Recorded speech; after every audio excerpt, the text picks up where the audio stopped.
안녕하세요. 사람들은 흔히 부부는 일심동체라고 말합니다. 저 또한 그 깊은 인연과 정을 믿었던 사람입니다. 저는 남편과 함께 가장 힘들었던 시절을 견뎌냈고 제 청춘과 지혜를 모두 바쳐 그가 성공의 기반을 닦도록 도왔습니다. 저는 그 희생이 평화롭고 행복한 삶으로 보답받을 것이라 믿었습니다. 하지만 그건 제 착각이었습니다. 남편은 부자가 되자 제 피땀 어린 돈으로 젊은 내연녀에게 집을 사주고 차를 선물하며 저를 우리가 함께 일군 집에서 무정하게 내쫓았습니다. 그러던 어느 날 그에게 죗값이 닥쳐왔습니다. 끔찍한 사고로 생사의 기로에 놓이게 된 그는 절망 속에서 제게 수백 통의 전화를 걸었습니다. 제가 그에게 어떻게 대답했는지 아십니까? 저는 아주 침착하게 수화기를 귀에 대고 단 한마디만 했습니다. 죄송하지만 전화 잘못 거셨습니다. 운명의 그날 오후 저는 회사 부장들과 매우 중요한 회의를 주재하고 있었습니다. 남편 박진우와 갈라선 이후 저는 일에 모든 것을 쏟아부었습니다. 그가 파산 직전에 내버려둔 회사를 다시 일으켜 세워야 했습니다. 저 자신뿐만 아니라 저를 믿고 따르는 수십 명의 직원들의 미래를 위해서였습니다. 회의가 가장 긴장된 순간에 접어들었을 때 제 개인 휴대전화가 갑자기 요란하게 울렸습니다. 모르는 번호였습니다. 처음에는 끊으려 했지만 그 번호는 마치 아주 긴급한 일이 있는 것처럼 끈질기게 몇 번이고 다시 전화를 걸어왔습니다. 불길한 예감이 들었습니다. 저는 사람들에게 잠시 회의를 멈추자는 신호를 보냈습니다. 그리고 복도로 나가 전화를 받았습니다. 여보세요. 저는 여전히 프로페셔널한 목소리를 유지했습니다. 수화기 너머는 몇 초간 조용했고 오직 윙윙거리는 바람 소리와 시끄러운 경적 소리만 들렸습니다. 이윽고 가슴 아플 정도로 익숙한 힘없는 목소리가 들려왔습니다. 유나야, 너 맞니? 심장이 쿵하고 내려앉는 것 같았습니다. 진우의 목소리였지만 평소의 그 거만하고 권위적인 톤이 아니었습니다. 떨리고 끊어지고 극심한 고통이 가득한 목소리였습니다. 나 좀 살려줘, 유나야. 나 교통사고 났어. 내 차가. 그는 말을 제대로 잇지 못했습니다. 그 사이사이로 고통스러운 신음소리가 섞여 나왔습니다. 저는 그 자리에 얼어붙은 듯 서 있었습니다. 교통사고. 그가 교통사고를 당했다니. 순간 비록 과거형이 되었지만 아내로서의 본능적인 반응이 튀어나왔습니다. 저는 하마터면 지금 어디에요? 괜찮아요? 라고 물을 뻔했습니다. 하지만 그 순간 지난 날들의 기억이 제 머릿속을 스쳐 지나갔습니다. 젊은 내연녀와 다정하게 손을 잡고 있던 그의 모습. 제 얼굴에 이혼 서류를 던지며 당신은 이제 가치가 없어라고 말하던 그의 모습. 제 피땀 어린 수십억 원을 아무렇지 않게 이체하여 제3자에게 집과 차를 사주던 그의 냉정한 모습. 그리고 특히 애 낳는 기계 노릇 끝났으니 꺼져라며 저를 집에서 매몰차게 내쫓았던 시어머니의 모습. 그 모든 고통과 굴욕이 마치 차가운 물 한 바가지처럼 제 안에 남아있던 마지막 한 조각의 정까지도 꺼버렸습니다. 사랑은 죽었고 인연의 정도 말라버렸습니다. 남은 것은 오직 차가운 무관심뿐이었습니다. 수화기 저편에서 진우는 여전히 절망 속에서 힘겹게 말하고 있었습니다. 유나야, 내 말 듣고 있어? 제발 나 좀 구해줘. 나 너무 아파. 너밖에 없어. 너만이 나를 구해줄 수 있어. 그는 무슨 일이 있어도 제가 항상 그의 곁에 있어줄 마지막 사람이라고 생각했던 것입니다. 그는 여전히 제가 자신이 필요할 때면 언제든 돌아갈 수 있는 안전한 항구라고 생각했습니다. 그는 제 희생과 무조건적인 관용에 너무나 익숙해져 있었습니다. 하지만 오늘 저는 그에게 모든 관용에는 한계가 있다는 것을 보여줄 참이었습니다. 저는 심호흡을 깊게 하며 제 목소리가 조금도 떨리거나 감정이 드러나지 않도록 애썼습니다. 저는 천천히 휴대전화를 입가로 가져가 한마디를 내뱉었습니다. 짧지만 칼날처럼 날카롭고 가능한 한 가장 무정하고 잔인한 한마디를 죄송하지만 전화 잘못 거셨습니다.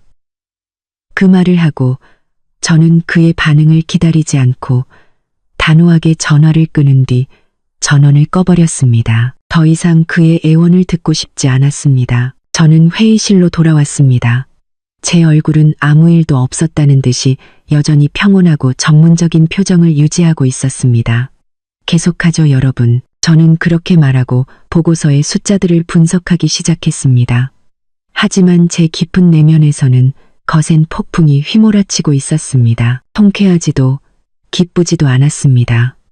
그저 지독한 피로감만이 느껴졌습니다.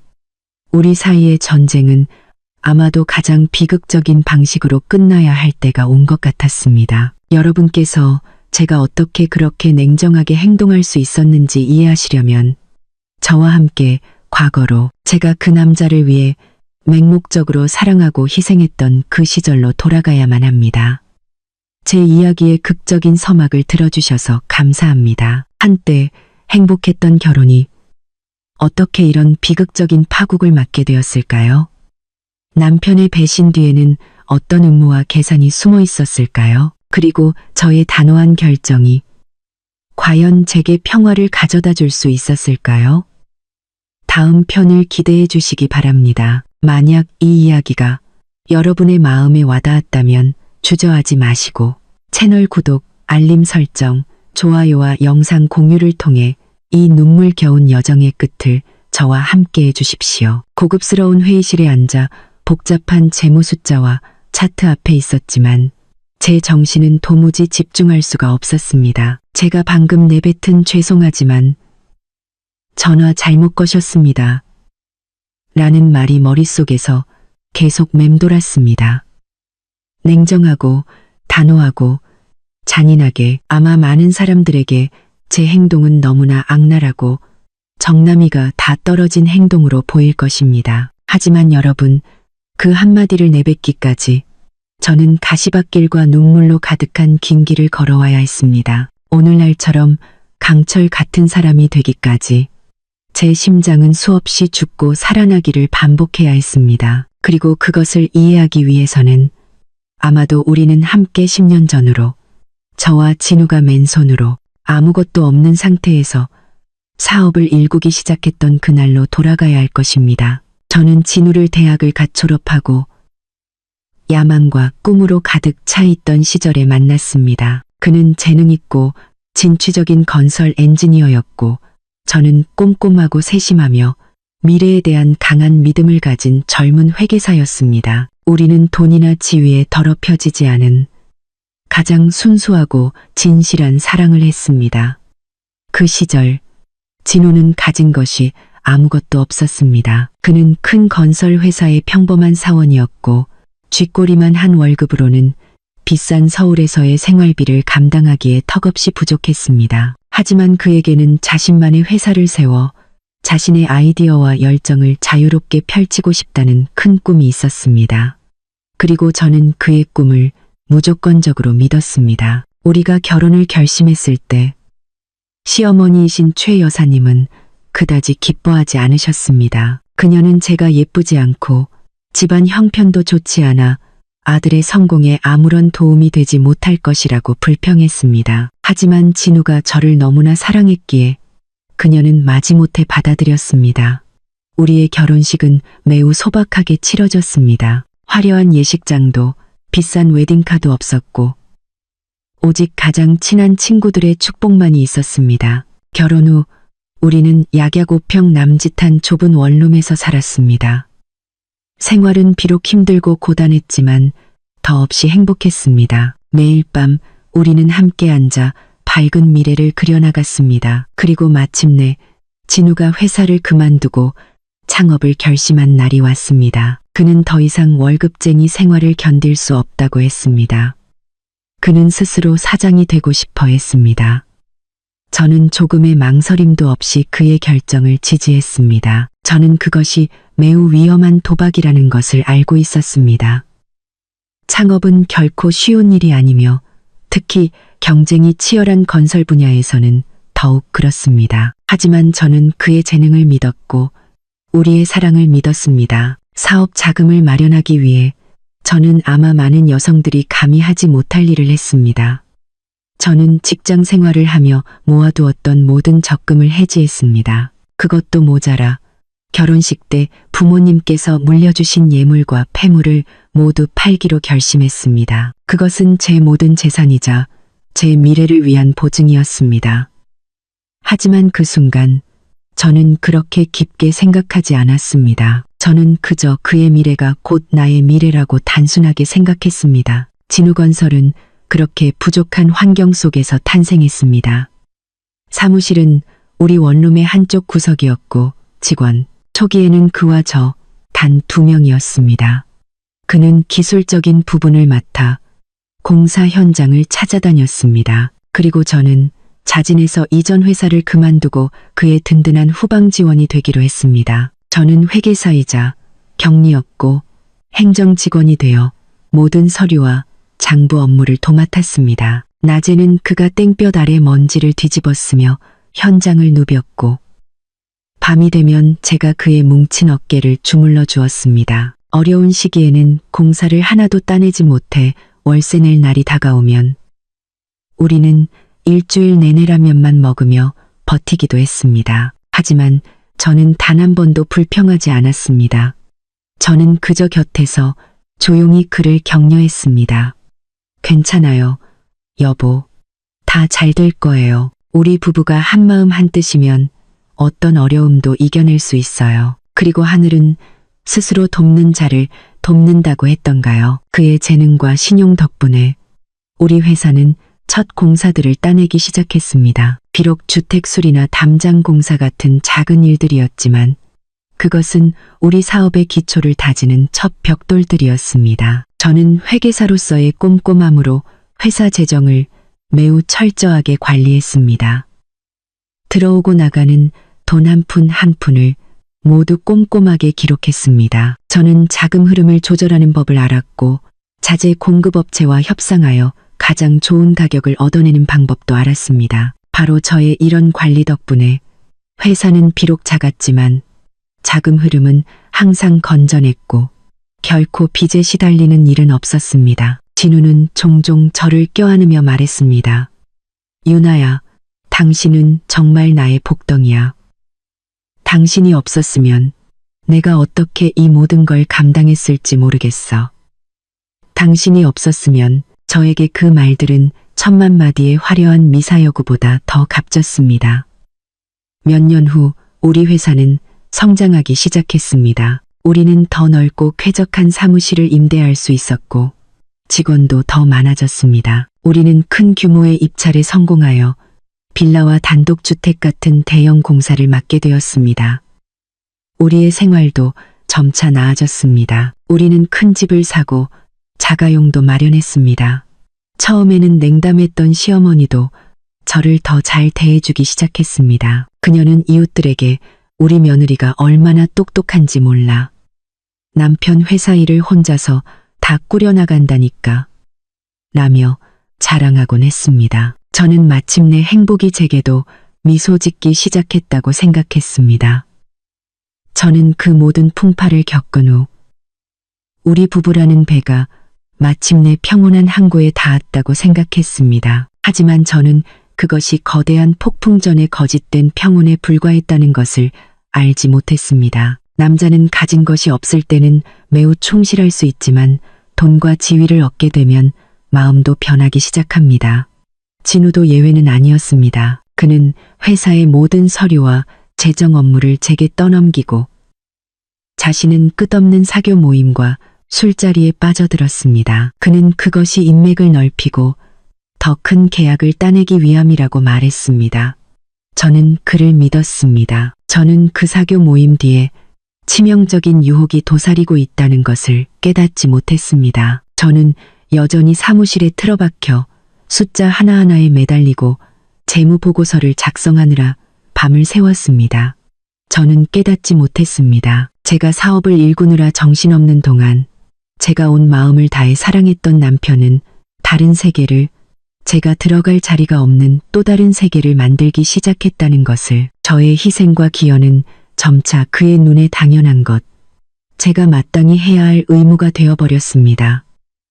그리고 그는 우리가 함께 겪었던 그 힘들었던 시절을 잊기 시작했습니다. 그는 누가 자신과 함께라면 한 봉지를 나눠 먹고 동전 한 푼까지 아꼈는지를 잊어버렸습니다. 돈은 정말 무서운 마력을 가지고 있습니다. 초가집을 화려한 성으로 바꿀 수도 있지만 순박하고 착한 남자를 전혀 낯선 사람으로 만들어버릴 수도 있습니다. 그리고 제 남편 박진우가 바로 그 마력의 가슴 아픈 증거였습니다. 진우건설이 승승장구하며 건설업계에서 이름 있는 회사가 된 날부터 저는 그의 변화를 서서히 감지하기 시작했습니다. 처음에는 작은 물결에 불과했던 변화가 점차 커져 결국 거대한 쓰나미가 되어 저의 모든 행복과 믿음을 휩쓸어 가버렸습니다.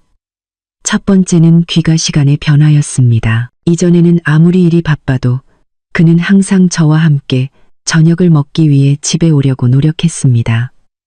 소박한 저녁상이었지만 항상 따뜻한 웃음소리가 가득했습니다. 하지만 그 저녁 식사는 점점 드물어졌습니다. 그는 일찍 나가 늦게 들어오기 시작했습니다. 제 전화에 그는 대충 서둘러 대답하곤 했습니다. 나 지금 손님 접대 중이야. 파트너랑 회의 중이야. 오늘 밤엔 약속 있어서 늦어. 먼저 밥 먹고 기다리지 마. 접대, 약속, 파트너.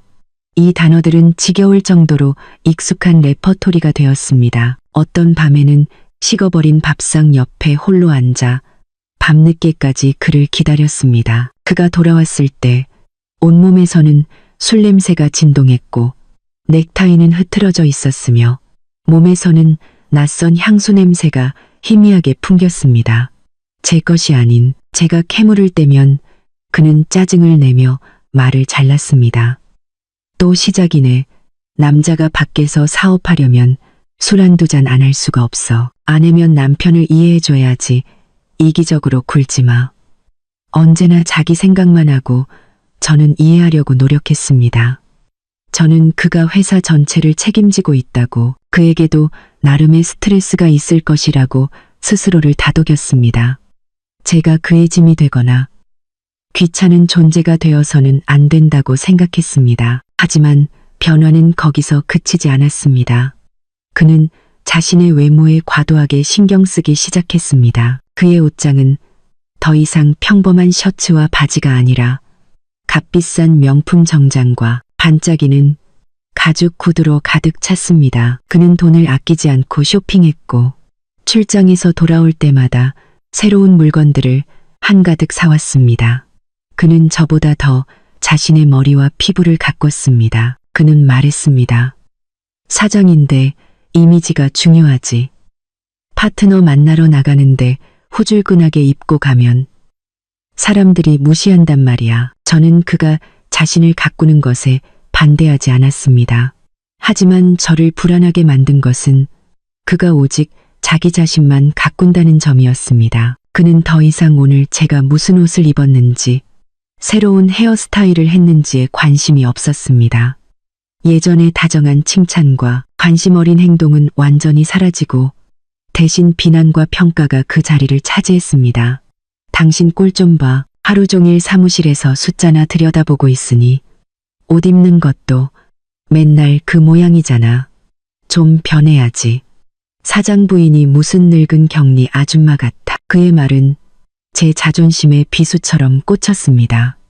그가 빛날 수 있도록 자신의 경력을 희생하고 뒤에서 묵묵히 지원한 저였습니다. 이제 그의 눈에 저는 늙고 촌스러운 그의 새로운 수준에 어울리지 않는 아내가 되어버린 것입니다. 그리고 그의 변화를 부추긴 사람은 다름 아닌 시어머니 최 여사였습니다. 아들이 성공하고 부자가 된 것을 보고 그녀는 기쁨을 감추지 못했습니다. 그녀는 사방에 자신의 사장 아들을 자랑하고 다녔고 그의 새로운 생활 방식을 전적으로 지지하고 심지어 부추기기까지 했습니다. 제가 진우가 늦게 들어오는 것에 대해 불평하자 그녀는 손을 내저으며 어떤 아내도 받아들일 수 없는 말을 했습니다.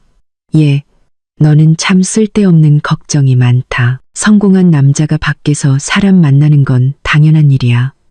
파트너들이랑 2차, 3차도 가야 할 때가 있는 법이고 그게 다 일이야. 집에 돈만 꼬박꼬박 잘 가져다 주면 됐지.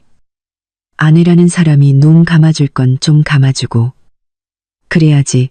남편을 너무 꽉 잡으려고 하면 숨 막혀서 딴 생각하게 된단 말이다. 그 말을 듣고 저는 입을 다물 수밖에 없었습니다. 그녀의 생각 속에서는 아들이 돈만 가져오면 다른 모든 것은 용서될 수 있었습니다. 충실함, 관심, 가족에 대한 책임감, 그 모든 것이 그가 벌어오는 돈보다 중요하지 않았습니다. 그녀는 심지어 저를 진우의 다른 사장 친구들의 아내들과 비교하기까지 했습니다. 유나야, 너 진우 친구인 김 사장 부인 좀 봐라.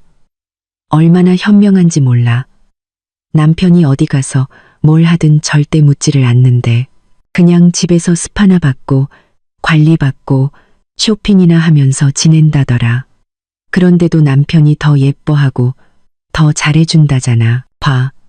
여자는 그렇게 남편을 잡아야 하는 거야. 그녀는 제게 허수아비 같은 아내, 남편의 성과 위에서 향유만 할 줄 알고 어떤 의견도 내서는 안 되는 아내가 되는 법을 가르치고 있었습니다. 그녀는 남편이 사장으로 있는 그 회사가 제 노력과 땀, 그리고 눈물의 절반으로 세워졌다는 것을 알지 못했습니다. 그리고 마침내 의심스러운 지출들이 나타나기 시작했습니다. 회계 책임자로서 저는 회사의 모든 자금 흐름을 파악하고 있었습니다. 저는 회사 계좌에서 대외 활동비, 파트너 선물비와 같은 매우 모호한 이유로 거액의 돈이 인출되는 것을 발견하기 시작했습니다. 하지만 정식 영수증이나 증빙 서류는 전혀 없었습니다.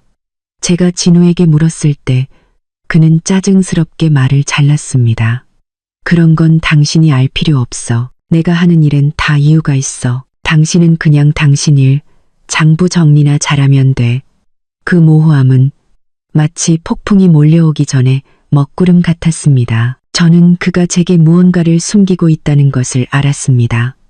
그는 회사 돈을, 우리 둘의 돈을 제가 모르게 어딘가에 쓰고 있었습니다. 그리고 아내의 직감은 그 목적이 분명 다른 여자와 관련이 있을 것이라고 말해주고 있었습니다. 저는 단 한 번도 마주친 적 없지만 제3자의 존재를 느끼기 시작했습니다. 시어머니의 비호와 점점 더 멀어지고 권위적으로 변하는 진우의 태도는 저를 제 집에서 외톨이로 만들었습니다. 저는 더 이상 그와 나누거나 속마음을 털어놓지 않았습니다. 왜냐하면 제 모든 말은 무시당하거나 심지어 이기적이고 철없다는 비난으로 돌아올 것이라는 것을 알았기 때문입니다. 하지만 침묵이 곧 수용을 의미하는 것은 아니었습니다. 여성의 본능과 회계 책임자의 예리함으로 저는 이 결혼이라는 배가 가라앉기만을 기다릴 수 없다는 것을 알았습니다. 저는 스스로 진실을 찾아내야 했습니다. 제 등 뒤에서 실제로 무슨 일이 벌어지고 있는지 알아내야 했습니다. 저는 조용하고 신중하게 행동하기 시작했습니다. 진우와 그의 어머니가 항상 하찮게 여기던 회계 업무가 이제는 제 가장 날카로운 무기가 되었습니다. 매일 다른 직원들이 모두 퇴근한 후 저는 홀로 사무실에 남았습니다. 추가 근무를 위해서가 아니라 최근 몇 달간의 회사 장부와 증빙 서류 전체를 다시 검토하기 위해서였습니다. 저는 숫자 하나하나, 영수증 하나하나, 지출 내역 하나하나를 샅샅이 훑었습니다. 그리고 제 예감대로 이상한 점들이 드러나기 시작했습니다. 청담 레스토랑, V호텔 등에서 사용되었다고 기록된 수천만 원에 달하는 접대비가 많이 있었지만 정식 세금 계산서는 없고 손으로 대충 쓴 간이 영수증만 있었습니다. 파트너 선물비로 수억 원이 지출되었다고 되어 있었지만 그 기간 동안의 파트너 명단을 확인해 보니 전혀 특별한 행사가 없었습니다. 심장이 거세게 뛰기 시작했습니다. 이것은 더 이상 모호함의 문제가 아니었습니다. 이것은 명백한 공금 횡령 행위였습니다. 진우는 회사 돈을 빼돌리기 위해 의도적으로 유령 지출을 만들어내고 있었습니다. 하지만 무엇을 위해서? 그의 유흥과 사교 생활을 위해서. 그럴 수도 있겠지만 제 직감은 이 돈이 단순히 술 마시는 데 쓰인 것이 아니라고 말해주고 있었습니다. 액수가 너무 컸고 너무 잦았습니다. 분명 다른 목적이 있을 것이었습니다. 제가 힘들게 일군 자산을 조용히 삼키고 있는 어떤 블랙홀이. 저는 진우와 솔직하게 대화해야겠다고 결심했습니다. 저는 그 비정상적인 지출 내역에 대한 상세한 보고서를 인쇄하여 그가 드물게 접대 약속 없이 일찍 들어온 어느 날 저녁 그를 기다렸습니다. 이것 좀 봐요. 저는 서류 뭉치를 테이블 위에 놓았습니다. 이게 최근 3개월 동안의 불투명한 지출 내역 전체예요. 총액이 거의 5억 원에 가까워요.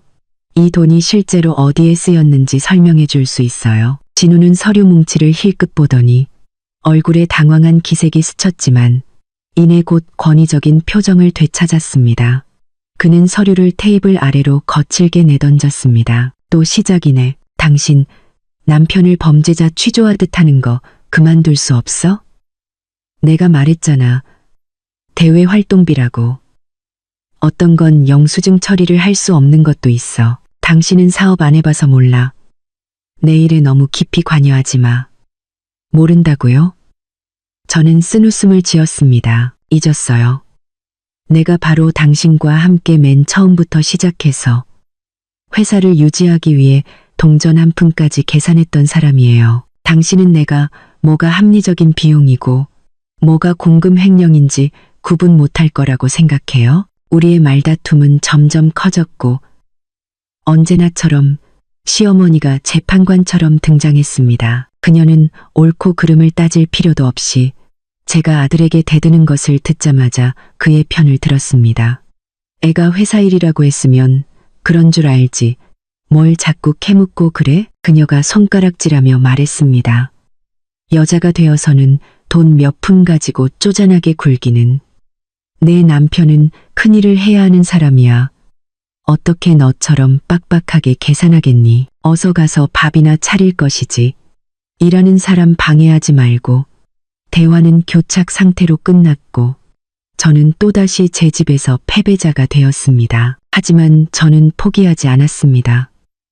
숫자로 진실을 찾을 수 없다면 다른 곳에서 찾아야 한다는 것을 알았습니다. 그리고 기회는 어느 날 저녁 진우가 샤워하러 들어가며 책상 위에 휴대전화를 두고 갔을 때 찾아왔습니다. 이것은 이전에는 절대 하지 않던 행동이었습니다. 그는 항상 휴대전화를 몸에 지니고 다녔고 심지어 비밀번호까지 설정해 놓았습니다. 하지만 오늘은 아마도 제가 감히 그의 물건에 손대지 못할 것이라는 자신감 때문이었는지 실수를 했습니다. 호기심과 의심이 저를 부추겼습니다. 저는 떨리는 손으로 휴대전화를 집어들었습니다.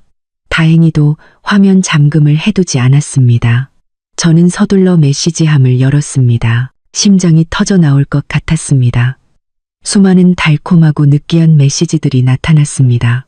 하지만 저에게서 온 것이 아니라 아주 로맨틱한 이름인 여우비로 저장된 사람에게서 온 것이었습니다. 저는 떨리는 손으로 메시지를 눌러 읽었습니다. 진우 씨, 오늘 일 끝나고 피곤하지 않으세요? 너무 보고 싶어요. 저 새로 산 원피스 있는데 예쁜지 봐주세요. 이번 주말에 제주도 데려가 주세요. 어젯밤 정말 최고였어요. 집에 있는 사모님은 진우 씨가 밖에서 이렇게 고생하는 거 모르시겠죠? 그리고 가장 끔찍했던 것은 물질적인 것을 요구하는 일련의 메시지들이었습니다. 오빠, 저번에 백화점에서 봤던 그 가방 너무 갖고 싶어요. 제 친구가 새로 차를 바꿨는데 너무 좋아 보여요. 제 차는 너무 낡았는데 온몸이 차갑게 식었습니다. 모든 것이 너무나 명백해졌습니다. 그 5억 원에 가까운 대외 활동비는 업무를 위한 것이 아니었습니다. 바로 이 여우비를 위한 것이었습니다. 그는 회사 전체에 그리고 저의 피땀 어린 돈을 제3자를 위해 아낌없이 쓴 것입니다. 속이 메스꺼리는 기분이 들었습니다. 방영곡 풀이한 이 휴대전화를 박살내고 싶었고 욕실로 달려가 그를 끌어내어 따지고 싶었습니다. 하지만 아니, 저는 가까스로 감정을 억눌렀습니다. 지금은 이를 크게 버릴 때가 아니었습니다.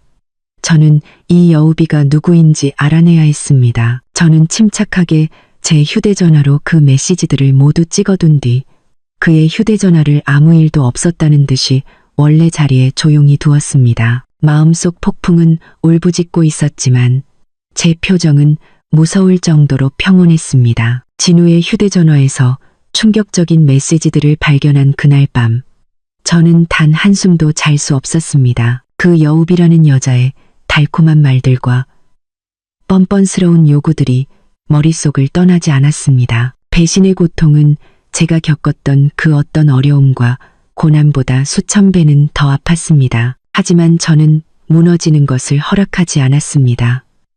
지금 울고불고하는 것은 아무 소용이 없다는 것을 알았습니다. 제가 해야 할 일은 그 제3자가 누구인지 반드시 찾아내어 정면으로 마주하는 것이었습니다. 그녀가 저보다 나은 점이 무엇이기에 제가 온 마음을 다해 사랑했던 남편이 그렇게 쉽게 변심할 수 있었는지 알아야만 했습니다. 그녀가 진우에게 보낸 사진들과 저의 예리함을 바탕으로 그녀의 정체를 알아내는 데는 그리 오랜 시간이 걸리지 않았습니다. 그녀의 이름은 김지은, 우리 회사 마케팅팀에 인턴으로 들어온 지 몇 달밖에 안 된 대학생이었습니다. 알고 보니 그 여우는 바로 제 곁에 있었습니다. 매일 저에게 공손하게 고개 숙여 인사하면서 저는 전혀 눈치채지 못했던 것입니다. 지은은 매우 예뻤습니다. 긴 머리, 크고 동그란 눈, 그리고 항상 수줍게 웃는 그야말로 청순가련한 미모의 소유자였습니다. 그녀는 옷을 매우 소박하게 입었고 항상 가난하지만 성실하고 배우려는 의지가 강한 대학생인 척했습니다. 바로 그 순진무구한 외모가 모든 사람을 속였고 아마 제 남편까지도 속였을 것입니다. 저는 회사에서 소란을 피우지 않기로 결심했습니다. 제 개인적인 일이 사람들의 입에 오르내리는 가십거리가 되는 것을 원치 않았습니다. 저는 더 직접적이고 예상치 못한 다른 방법을 선택했습니다. 인사팀에서 지은의 연락처를 알아내어 회사 근처 카페에서 만나자고 약속을 잡았습니다. 업무에 대해 상의할 게 좀 있어서요. 라는 핑계를 대자 지은은 아주 흔쾌히 수락했습니다. 아마 그녀는 자신이 상사에게 눈도장을 찍고 승진할 기회가 왔다고 생각했을 것입니다. 그녀가 카페에 들어섰을 때 여전히 그 순수하고 청순한 모습으로 이미 기다리고 있던 저를 보고는 환하게 웃었습니다. 부사장님, 안녕하세요. 무슨 일로 찾으셨어요? 저는 빙빙 돌리지 않았습니다. 저는 제 휴대전화를 테이블 위에 놓고 그녀와 진우 사이에 오간 메시지들을 캡처한 사진들을 띄웠습니다. 그리고 그것을 그녀 쪽으로 밀었습니다. 바로 이 일이야. 지은의 입가에 머물던 미소가 순간 굳어졌습니다.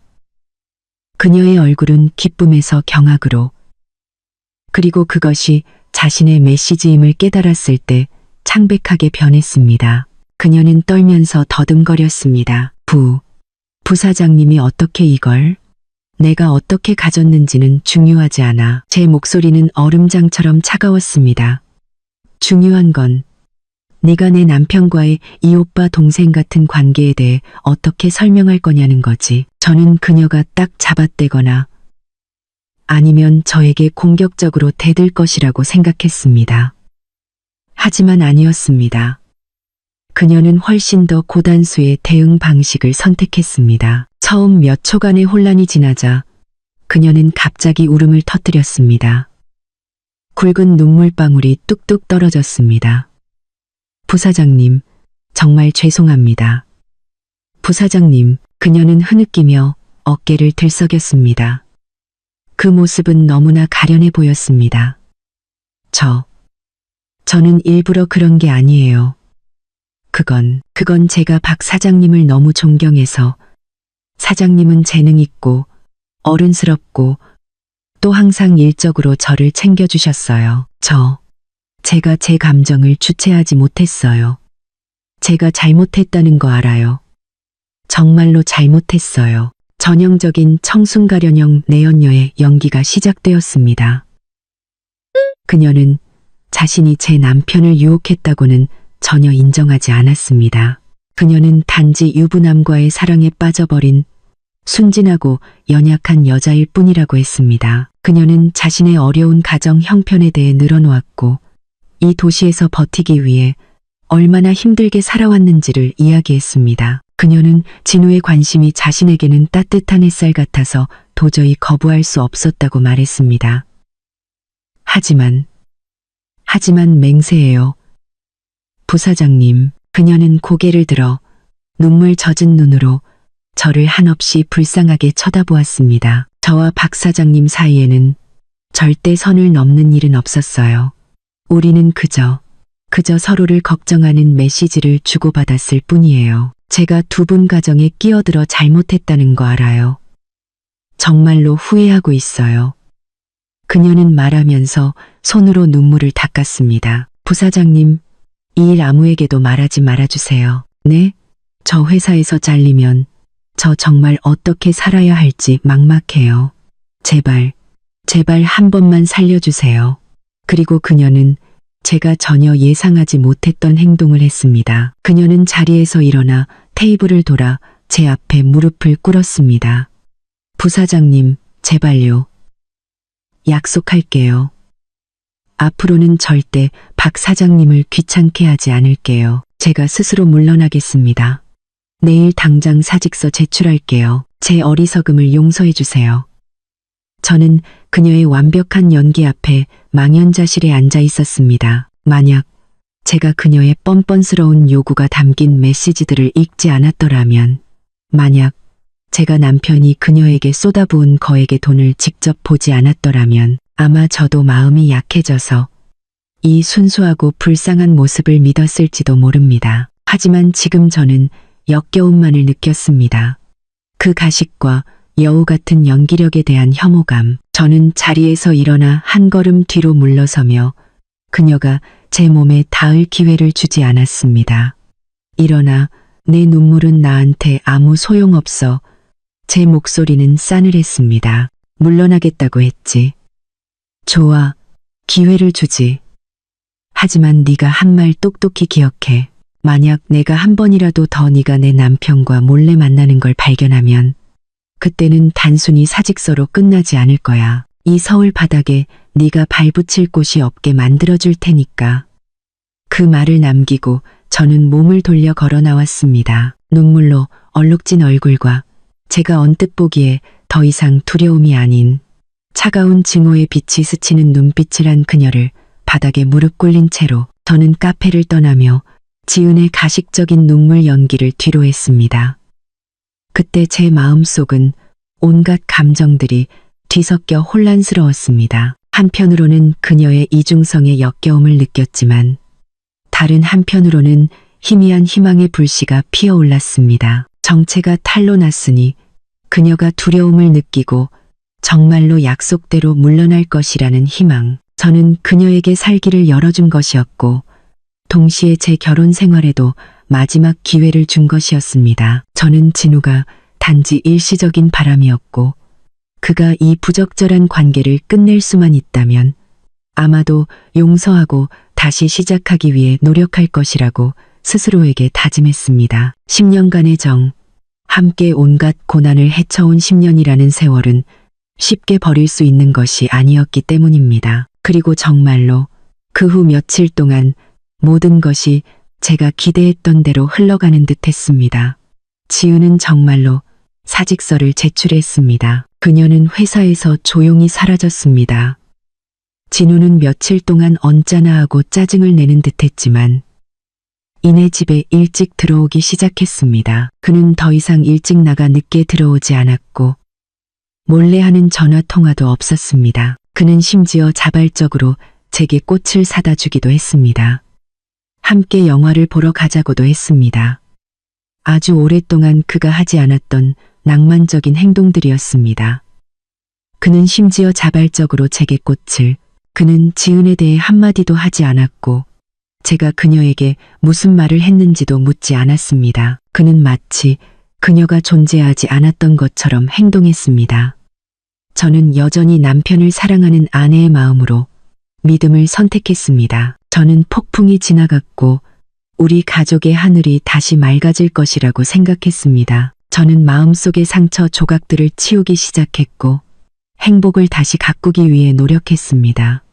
하지만 저는 그것이 거짓된 평온에 불과했다는 것을 알지 못했습니다. 지은의 연기는 잠시 저를 속였을 뿐만 아니라 진우를 완벽하게 속였습니다. 그는 지은이 꾸며낸 억울하게 쫓겨난 순진한 인턴 이야기에 완전히 넘어갔습니다.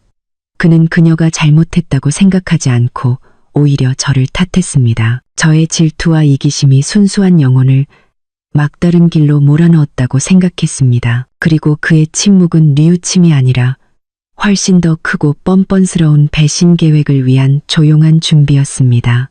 저는 전혀 알지 못했습니다. 제가 집에서 맛있는 저녁을 차려 남편을 기다리며 기뻐하는 동안 그는 밖에서 제 피땀 어린 돈으로 제3자를 위한 또 다른 보금자리를 짓고 있었다는 것을 진실은 약 한 달 후 매우 우연하고 고통스러운 방식으로 드러났습니다. 그날 저는 시골에 계신 부모님의 토지 관련 서류 몇 가지를 처리하기 위해 구청에 가야 했습니다. 순서를 기다리며 앉아 있는데 우연히 뒷좌석에 앉은 두 아주머니의 대화를 듣게 되었습니다. 이것 좀 봐.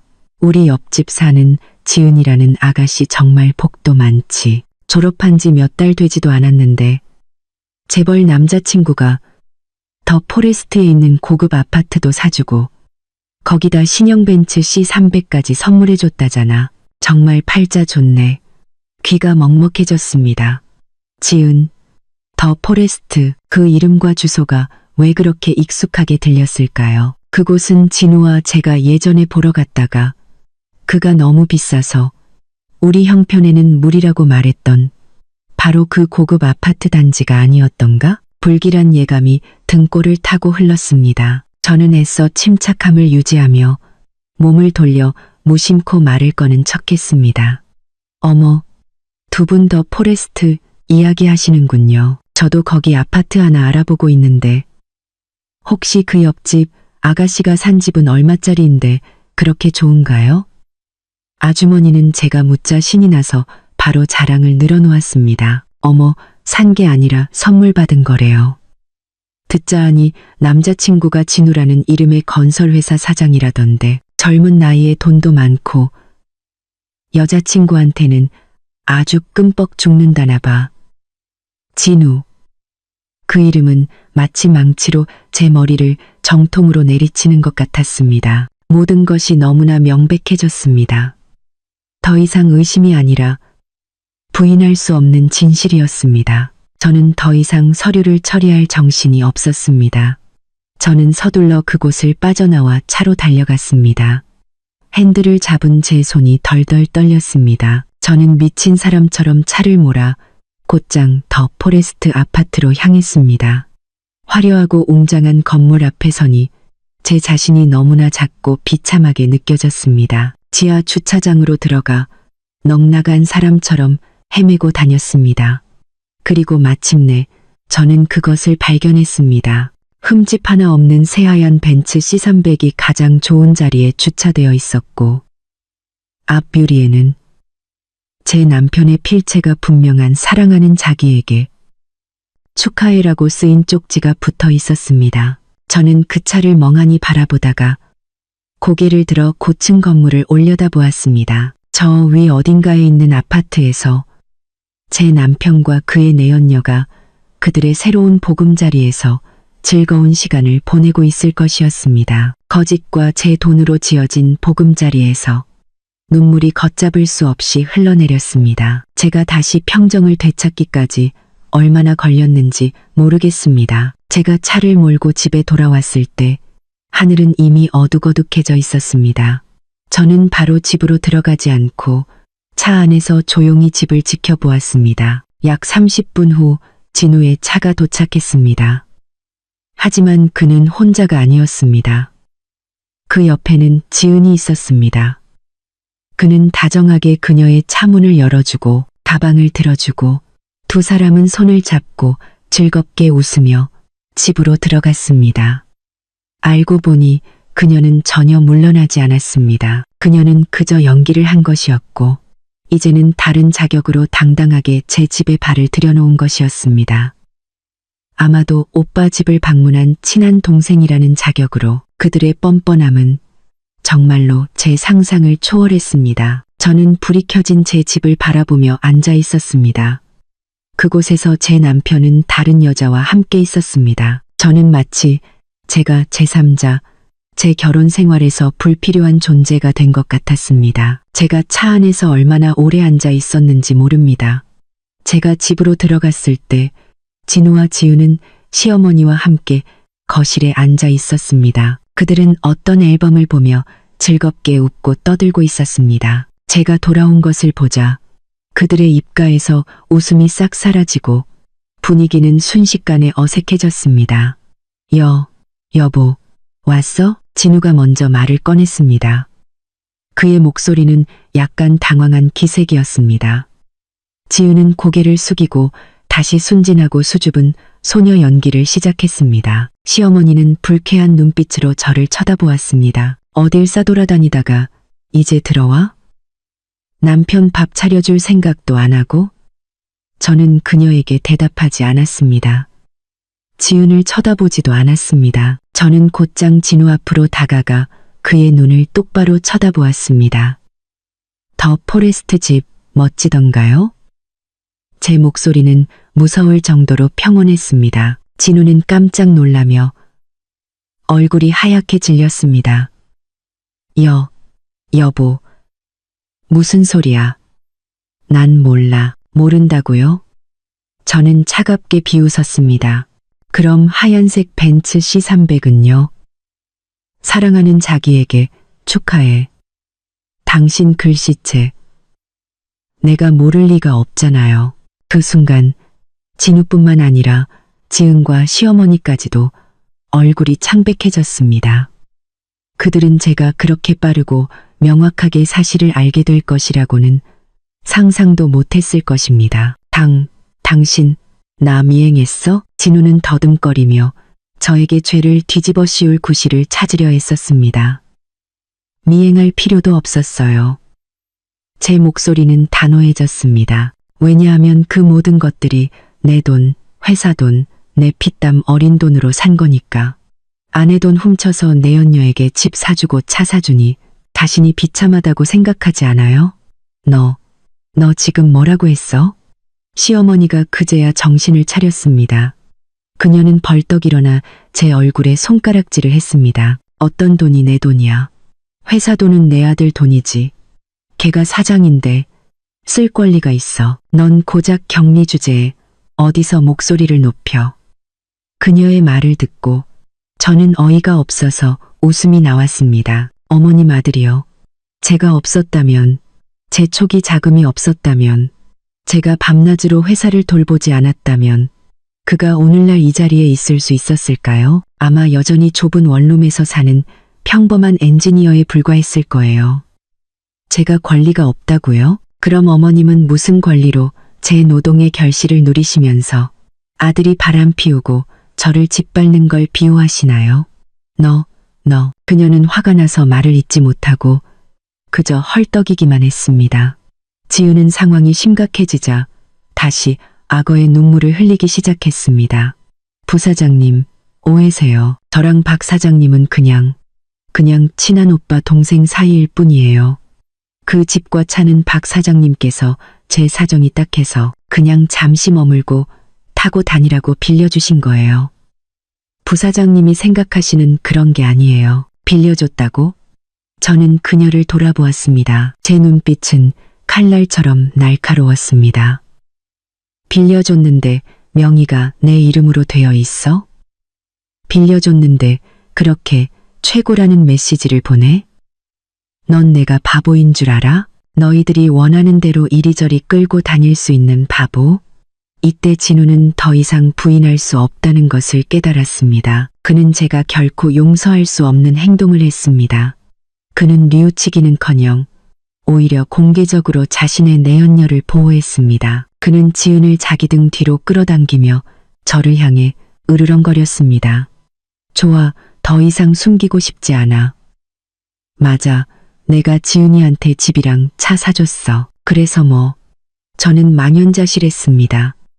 그의 뻔뻔함은 제 모든 한계를 넘어섰습니다. 당신, 그렇게 말할 수 있어요? 당신은 날 배신했어요. 배신? 그는 비웃었습니다. 그 웃음에는 경멸이 가득했습니다. 당신 자신이나 돌아봐. 당신 꼴을 보라고. 하루 종일 숫자나 들여다보고 사람은 항상 건조하고 딱딱하잖아. 집에 오면 돈 문제로 잔소리나 하고. 당신이 언제 내 말을 진심으로 들어주고 날 존경해 준 적 있어? 당신은 나에게 내가 남자, 진짜 가장이라는 느낌을 주지 못했어. 그는 자기 등 뒤에 숨어 불쌍한 척하는 지은을 가리켰습니다. 하지만 지은이는 달라. 그녀는 다정하고 내 말을 들어줄 줄 알아. 그녀 곁에 있으면 나는 비로소 내가 남자라는 걸, 존중받고 존경받는다는 걸 느껴. 그녀가 바로 나에게 행복을 가져다 주는 사람이야. 알겠어? 그의 말 한마디 한마디가 거대한 망치처럼 제 심장을 산산조각 냈습니다. 그런 것이었군요. 결국 제 희생과 헌신은 그의 눈에 그저 건조하고 딱딱한 것으로 비쳤던 것입니다.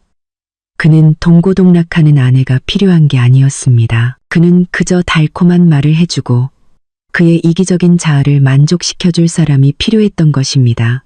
제 안의 모든 것이 무너져 내렸습니다. 10년간의 사랑, 10년간의 희생, 그 모든 것이 결국 이런 무정한 말들로 돌아왔단 말인가? 눈물은 이미 말랐고 고통은 차가운 증오로 변했습니다. 저는 그를, 제가 한때 목숨보다 더 사랑했던 그 남자를, 그리고 그의 등 뒤에서 의기양양하게 서 있는 내연녀를 바라보았습니다. 그리고 그는 마지막 한마디를 내뱉었습니다.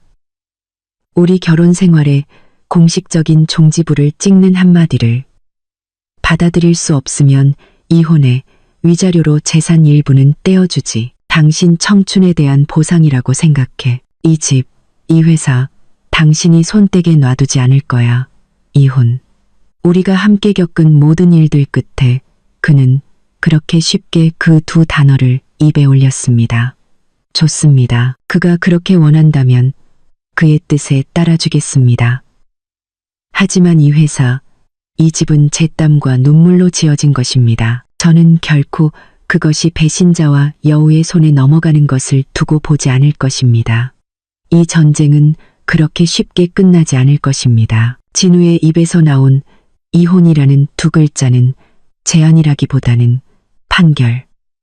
마치 은혜를 베푸는 듯한 선언과 같았습니다. 그는 내연녀와 언제나 자신을 비호하는 어머니 곁에 서서 승자의 눈빛으로 저를 바라보았습니다. 그는 안락한 삶에 익숙해진 제가 빈손으로 쫓겨날 것이라는 생각에 두려워할 것이라고 생각했습니다. 그는 제게 청춘 보상금이라는 명목으로 돈 몇 푼 던져주면 저를 쉽게 버리고 당당하게 애인에게 갈 수 있을 것이라고 생각했습니다. 그와 그의 어머니는 회사가 그의 이름으로, 집이 그의 이름으로 되어 있으니 법적으로 제가 재산을 다툴 여지가 전혀 없을 것이라고 치밀하게 계산했습니다.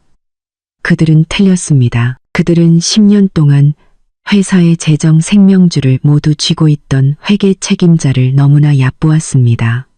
그들은 지렁이도 밟으면 꿈틀한다는 것을 잊었습니다. 그리고 한 여자가 막다른 길에 몰렸을 때 그녀가 얼마나 강하고 무서워질 수 있는지를 저는 소리치거나 몸싸움을 벌이지 않았습니다. 저는 그저 그들을 차갑고 깊은 눈빛으로 바라본 뒤 조용히 몸을 돌려 방으로 올라갔습니다. 아래층에서 들려오는 그들의 통쾌한 웃음소리가 더 이상 저를 아프게 하지 않았습니다.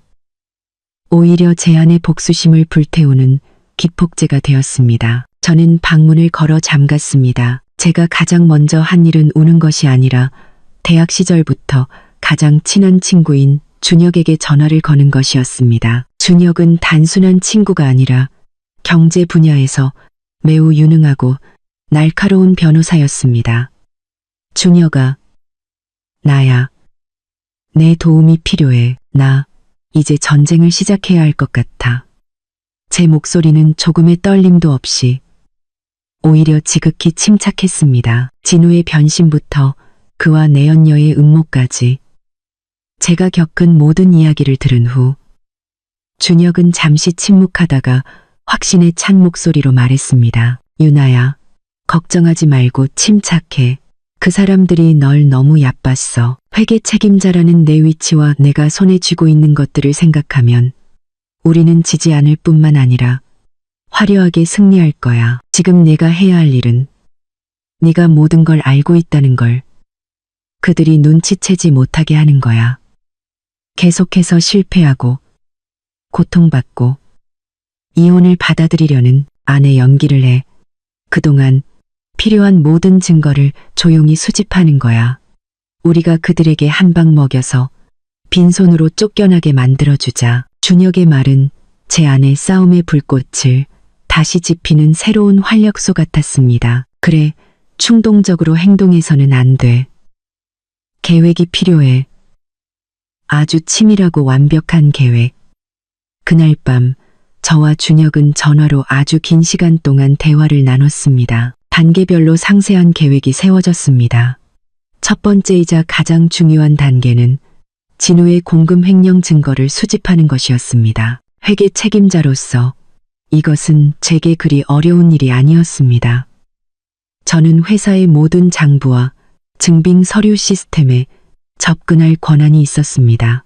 저는 그 모든 것을 아주 비밀스럽게 복사하기만 하면 되었습니다. 그 후 며칠 동안 저는 제 계획을 실행하기 시작했습니다. 저는 평소처럼 회사에 출근했지만 제 표정은 항상 우울하고 고통스러워 보였습니다. 저는 일부러 눈을 붓게 만들고 넋이 나간 사람처럼 비틀거리며 걸었습니다. 회사 직원들은 저를 안타까운 눈빛으로 쳐다보았습니다.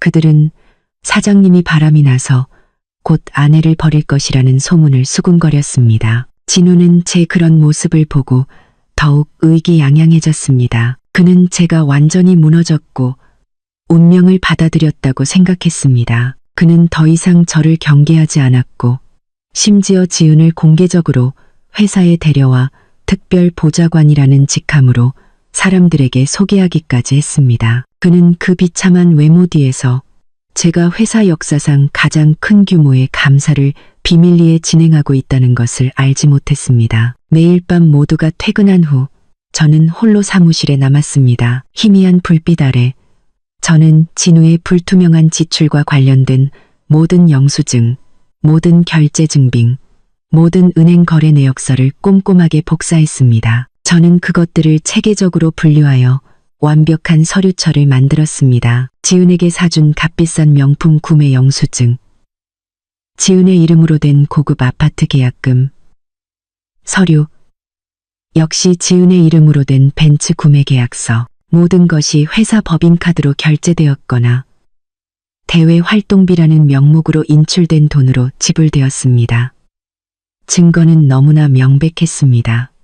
진우는 회사 재산을 횡령한 죄를 저지른 것이었습니다. 이 서류철만 있으면 저는 그를 법의 심판대에 세울 수 있었습니다. 저는 또한 진우의 사무실 컴퓨터에 비밀 녹음 프로그램을 설치하는 것도 잊지 않았습니다. 그것이 완전히 합법적인 행동이 아니라는 것을 알았지만 이 전쟁에서 저는 다른 선택지가 없었습니다. 저는 그와 그의 내연녀가 다음에 또 어떤 음모를 꾸미고 있는지 알아야 했습니다. 그리고 바로 이 다소 무모한 행동 덕분에 저는 바람 피우고 공금을 횡령하는 것보다 훨씬 더 끔찍한 진실, 훨씬 더 잔인한 음모를 발견하게 되었습니다. 진우가 회사 돈을 빼돌린 증거를 충분히 수집한 후 저는 재판날까지 기다리기만 하면 모든 것이 끝날 것이라고 생각했습니다. 하지만 재무일을 하는 사람의 직감은 이야기가 그렇게 단순하지 않다고 말해주고 있었습니다. 왜 진우는 그렇게 서둘러 지은에게 거액의 돈을 공개적으로 썼을까? 왜 그는 그렇게 빨리 저와 이혼하고 싶어 했을까? 마치 시간에 쫓기는 듯한 그의 모습 뒤에는 제가 아직 모르는 더 큰 이유, 더 큰 음모가 있을 것이 분명했습니다. 그리고 제가 비밀리에 설치한 녹음 프로그램이 제게 그 답을 주었습니다. 어느 날 오후 집에 있는데 진우의 컴퓨터에서 새로운 녹음 파일이 전송되었습니다. 저는 서둘러 이어폰을 꼈습니다. 그것은 진우와 지은이 그의 사무실에서 나눈 대화였습니다. 지은의 목소리는 애교 섞인 달콤함으로 가득했습니다. 진우 씨, 우리 일은 언제쯤 끝나요?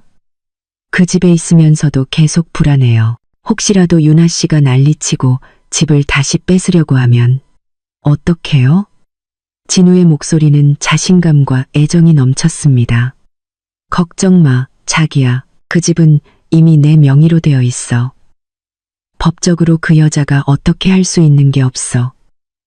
그냥 마음 편히 지내. 이번 건만 잘 처리되면 우리 아무도 모르는 곳으로 멀리 떠나서 행복하게 살자. 심장이 거세게 뛰었습니다. 멀리 떠난다니. 이번 건은 또 무슨 일이지? 저는 숨죽여 계속 들었습니다. 하지만 그 강 회장님, 인상이 너무 까다로워 보여요. 지은이 말했습니다. 그분이 쉽게 계약서에 서명할까요? 걱정 마. 진우가 비웃었습니다. 그런 늙은이들은 이익만 보여주면 눈이 뒤집히게 되어 있어. 내가 꿈 같은 재무 보고서를 준비해 놨거든. 이 골든 밸리 생태 신도시 프로젝트. 내가 너무 완벽한 청사진을 그려놔서 아무도 거절할 수 없을걸. 그 사람이 50억 원만 투자하면 미끼는 문 거야. 나는 즉시 그 돈 전부를 해외 계좌로 옮길 거야. 그때가 되면 이 회사가 망하든 주주들이 파산하든 우리랑은 아무 상관없어. 온몸이 차갑게 식었습니다. 믿을 수 없는 이야기였습니다. 강 회장님은 큰 투자자이자 회사의 오랜 파트너로 신망이 두터운 분이었습니다. 그는 진우를 매우 신뢰했습니다. 그런데 진우는 자신을 믿어준 사람을 속이기 위해 무자비한 덫을 놓고 있었습니다. 그리고 골든 밸리 프로젝트라니. 저는 회계 책임자인데 왜 한 번도 들어본 적이 없을까? 저는 서둘러 회사 내부 시스템에 접속했습니다. 그리고 마침내 그것을 찾았습니다. 다른 이름으로 된 폴더였지만 그 안에는 이 유령 프로젝트에 대한 모든 서류가 들어 있었습니다. 수백, 수천 배로 부풀려진 수익률과 정교하게 위조된 건설, 허가서로 꾸며진 서류상으로만 존재하는 프로젝트. 그제야 저는 진우와 지은의 모든 음모를 이해했습니다. 그것은 단순히 제 재산을 빼앗는 것이 아니라 대규모 금융사기였습니다. 그들은 바로 제가 세우는 데 기여한 진우건설의 신용을 이용하여 투자자로부터 거액의 돈을 사기치려는 것이었습니다. 그런 다음 그들은 돈을 가지고 도망치고 저와 다른 주주들에게는 텅 빈 회사와 산더미 같은 빚만 남길 계획이었습니다. 그가 지은에게 집과 차를 사준 것은 단순히 그녀를 기쁘게 하기 위함이 아니었습니다. 그것은 불법 자산을 이전하고 횡령한 돈을 빼돌리기 위한 방법이었습니다. 그리고 그가 저와 이혼하려는 것은 법 앞에서 모든 연대 책임을 벗어나기 위함이었습니다. 정말로 잔인하고 완벽하며 빈틈없는 계획이었습니다. 저는 컴퓨터 화면 앞에 앉아 역겨움과 분노를 동시에 느꼈습니다. 그는 저를 배신했을 뿐만 아니라 그를 믿었던 모든 사람들을 배신할 준비를 하고 있었고 우리가 함께 쌓아 올린 모든 경력을 무너뜨릴 준비를 하고 있었습니다. 안 돼. 그런 일이 일어나게 둘 수는 없어. 회사의 신용, 수많은 직원들의 땀과 노력을 그 사기꾼 같은 자에게 망가뜨리게 할 수는 없어. 이 전쟁은 이제 더 이상 제 개인적인 문제가 아니었습니다.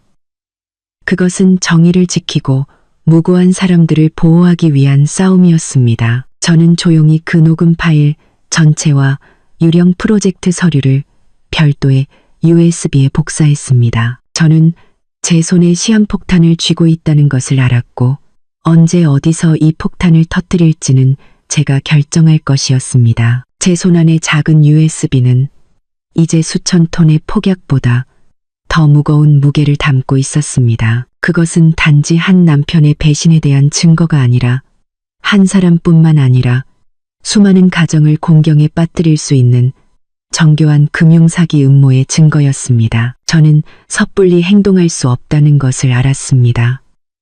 한 번의 잘못된 걸음은 진우와 지은을 경계하게 만들 것이고 그들은 제가 무언가 하기도 전에 모든 흔적을 지우고 돈을 챙겨 해외로 도망칠 것입니다. 저는 완벽한 계획이 필요했습니다. 전체 판을 뒤집을 수 있는 한 수, 회사와 투자자를 구할 뿐만 아니라 악당들이 가장 처참한 방식으로 대가를 치르게 해야 했습니다. 저는 다시 변호사 준혁을 찾아갔습니다. 제가 USB를 테이블 위에 놓고 발견한 모든 음모를 설명했을 때 준혁도 놀라움과 분노를 감추지 못했습니다. 믿을 수가 없군. 그가 말했습니다. 그놈, 선을 넘어도 한참 넘었어. 이건 더 이상 이혼과 재산에 관한 민사사건이 아니야. 이건 조직적인 형사사건이라고. 유나야, 넌 지금 그놈들 둘 다 감옥에 쳐넣을 수 있는 엄청나게 중요한 증거를 쥐고 있는 거야. 알아. 제가 대답했습니다. 목소리는 단호했습니다. 하지만 난 그들을 단순히 감옥에 보내는 것만으로는 부족해. 난 그들이 공개적으로 망신당하고 자신들이 가장 자랑스러워하는 그 무대에서 무너지는 걸 보고 싶어. 난 그들이 모든 것을 가졌다고 생각하는 바로 그 순간에 모든 것을 잃는 기분을 맛보게 해주고 싶어. 준혁은 저를 바라보았습니다. 그의 눈빛에는 감탄이 서려 있었습니다. 알겠어. 넌 더없이 치욕적인 피날레를 원하는구나. 좋아. 우리가 함께 이 연극의 감독이 되어주지. 더 상세하고 대담한 계획이 세워졌습니다. 우리의 목표는 단순히 사기를 막는 것이 아니라 다가오는 계약 체결식 자체를 공개 재판장으로 만들어 진우와 지은이 모든 사람 앞에서 심판받게 하는 것이었습니다. 첫 번째이자 가장 위험한 단계는 제가 직접 진우가 노리고 있는 대형 투자자인 강 회장님과 연락을 취하는 것이었습니다. 강 회장님은 매우 신중하고 까다로운 노련한 사업가로 유명했습니다. 그에게 접근하는 것은 결코 쉽지 않았습니다. 하지만 다행히도 회사의 회계 책임자라는 제 직위 덕분에 이전 프로젝트를 통해 그의 개인 연락처를 얻을 수 있었습니다. 저는 용기를 내어 그에게 긴급 골든밸리 프로젝트 50억 원 투자 안전 관련이라는 제목의 이메일을 보냈습니다. 저는 이 제목이 분명 그의 주의를 끌 것이라고 확신했습니다. 그리고 제 예상대로 불과 몇 시간 후에 답장을 받았습니다. 강 회장님은 그날 오후에 바로 직접 만나자고 요청했습니다. 만남은 고급스럽고 조용한 찻집에서 이루어졌습니다. 머리가 희끗하고 날카로운 눈빛을 가진 60대의 강 회장님은 저를 탐색하는 듯한 눈빛으로 바라보았습니다. 서윤아 씨 맞소? 아주 유능한 회계 책임자라고 들었소. 내 투자와 관련된 긴급한 사안이 있다고 하던데 대체 무슨 일이요? 그가 단도직입적으로 물었습니다. 저는 빙빙 돌리지 않았습니다. 저는 USB를 테이블 위에 놓았습니다. 회장님, 지금부터 제가 드릴 말씀과 보여드릴 자료들이 아마 회장님을 매우 충격에 빠뜨릴 수 있습니다. 하지만 회장님의 자산 안정과 이 회사를 처음부터 함께 해온 사람으로서의 양심을 위해 저는 반드시 이렇게 해야만 합니다. 저는 진우의 공금 횡령부터 유령 프로젝트를 이용한 사기 음모까지 모든 진실을 설명했습니다. 저는 그에게 교묘하게 숨겨져 있던 회사에 실제 부실한 재무 상태에 대한 증거를 보여주었습니다. 그리고 마지막으로 진우와 지은의 대화가 담긴 녹음 파일을 들려주었습니다. 들으면 들을수록 강 회장님의 표정은 굳어졌습니다. 그의 미간은 찌푸려졌고 손가락은 생각에 잠긴 듯 테이블을 가볍게 두드렸습니다. 녹음이 끝났을 때 그는 한동안 침묵하다가 저를 바라보았습니다. 그의 눈빛에는 더 이상 탐색이 아닌 존중의 의미가 담겨 있었습니다. 젊은 친구, 아주 용감하구만. 그리고 아주 똑똑해. 그가 낮은 목소리로 말했습니다. 이 늙은이가 하마터면 그 어린 여우 2마리한테 속아 넘어갈 뻔했구려. 그럼 이제 어떻게 하실 생각이세요? 제가 조심스럽게 물었습니다. 강 회장님은 미소를 지었습니다. 산전수전 다 겪은 사람의 의미심장한 미소였습니다. 어떻게 하냐고? 당연히 그놈들 뜻대로 되게 놔둘 순 없지. 하지만 조용히 계약을 취소하지도 않을 거요. 사기꾼은 온 세상이 다 알도록 망신을 줘야 하는 법이지. 걱정 마시오. 모레 계약 체결식은 예정대로 진행될 거요. 예. 예정대로 진행된다고요? 제가 놀라서 물었습니다. 그렇소. 강 회장님이 고개를 끄덕였습니다. 하지만 그건 계약 체결식이 아니라 덫이 될 거요. 바로 그놈들이 스스로 판 덫에 내가 뚜껑을 닫아주는 거지. 준비하시오. 가장 재미있는 연극은 아직 시작도 안 했으니 저는 찻집을 나오며 그 어느 때보다 마음이 가벼워졌습니다. 제 역전의 한 수가 성공했습니다. 저는 아주 강력한 동맹을 얻었습니다. 한편 진우와 지우는 아무것도 눈치채지 못했습니다. 그들은 여전히 다가올 중요한 날을 준비하며 희열에 잠겨 있었습니다. 그들이 한순간에 하늘로 날아오를 것이라고 생각하는 그날을 진우는 회사 회의실을 화려하게 장식하라고 지시했고 세기의 거래를 보도하기 위해 기자들까지 초대했습니다. 그는 심지어 제게 은혜를 베푸는 듯하면서도 비꼬는 표정으로 자신있게 말했습니다. 곧 회사가 큰 도약을 할 거야. 그러니 당신도 일이나 잘하라고. 그 초상집 같은 얼굴로 회사 다니지 말고 안 그러면 당장 해고해 버릴 테니까. 저는 그저 고개를 숙이며 네, 알겠습니다라고 대답했습니다. 패배한 아내의 역할을 완벽하게 소화했습니다. 하지만 제 속으로는 연극의 막이 오를 그날을 시간마다 세고 있었습니다. 계약 체결일이 마침내 다가왔습니다. 진우건설 전체가 축제처럼 화려하게 장식되었습니다. 진우는 가장 비싼 명품 정장을 입고 머리에는 포마드를 발라 반짝거리게 한 채 회의실을 오가며 의기양양한 표정을 감추지 못했습니다. 지우는 특별 보좌관이라는 자격으로 나타났습니다. 그녀는 강렬한 붉은색 원피스를 입고 화장을 짙게 한 채 마치 진짜 사모님처럼 진우 곁에 서 있었습니다. 시어머니 최 여사도 초대받았습니다. 그녀는 화려한 한복을 입고 온갖 보석으로 치장한 채 귀빈석에 앉아 자랑스러운 아들을 보며 환한 미소를 짓고 있었습니다. 회사의 다른 주주들과 몇몇 기자들도 모두 자리를 잡고 이 역사적인 순간을 목격할 준비를 하고 있었습니다. 저도 회계 책임자로서 그곳에 있었지만 저는 방구석진 곳을 선택하여 조용히 상황을 지켜보았습니다. 진우는 저를 경멸 가득한 눈빛으로 힐끗 쳐다보며 마치 봤지. 당신 없어도 난 더 성공해라고 말하는 듯 했습니다. 저는 그저 침묵하며 제 역할을 계속했습니다. 정각에 강 회장님의 고급 세단이 도착했습니다. 그는 여전히 침착하고 세련된 모습으로 차에서 내렸습니다. 진우와 경영진은 허둥지둥 달려나가 마치 하인처럼 허리를 굽히며 그를 맞이했습니다. 행사가 시작되었습니다. 진우의 공허하고 찬사로 가득 찬 연설이 끝난 후 마침내 가장 중요한 순간이 왔습니다. 50억 원짜리 계약서가 정중하게 테이블 위에 놓였습니다. 진우는 금도금된 만년필을 집어들고 그의 인생을 바꿔놓을 계약서에 서명할 준비를 했습니다. 그의 얼굴은 이때 절정으로 빛나고 있었습니다. 지우는 곁에 서서 기쁨으로 눈을 반짝였습니다. 아래에 있던 최 여사는 두 손을 모으고 입으로 무언가 중얼거리며 기도했습니다. 방 전체가 숨을 죽였습니다. 하지만 진우의 펜촉이 종이에 닿으려는 바로 그 순간 강 회장님이 갑자기 입을 열었습니다.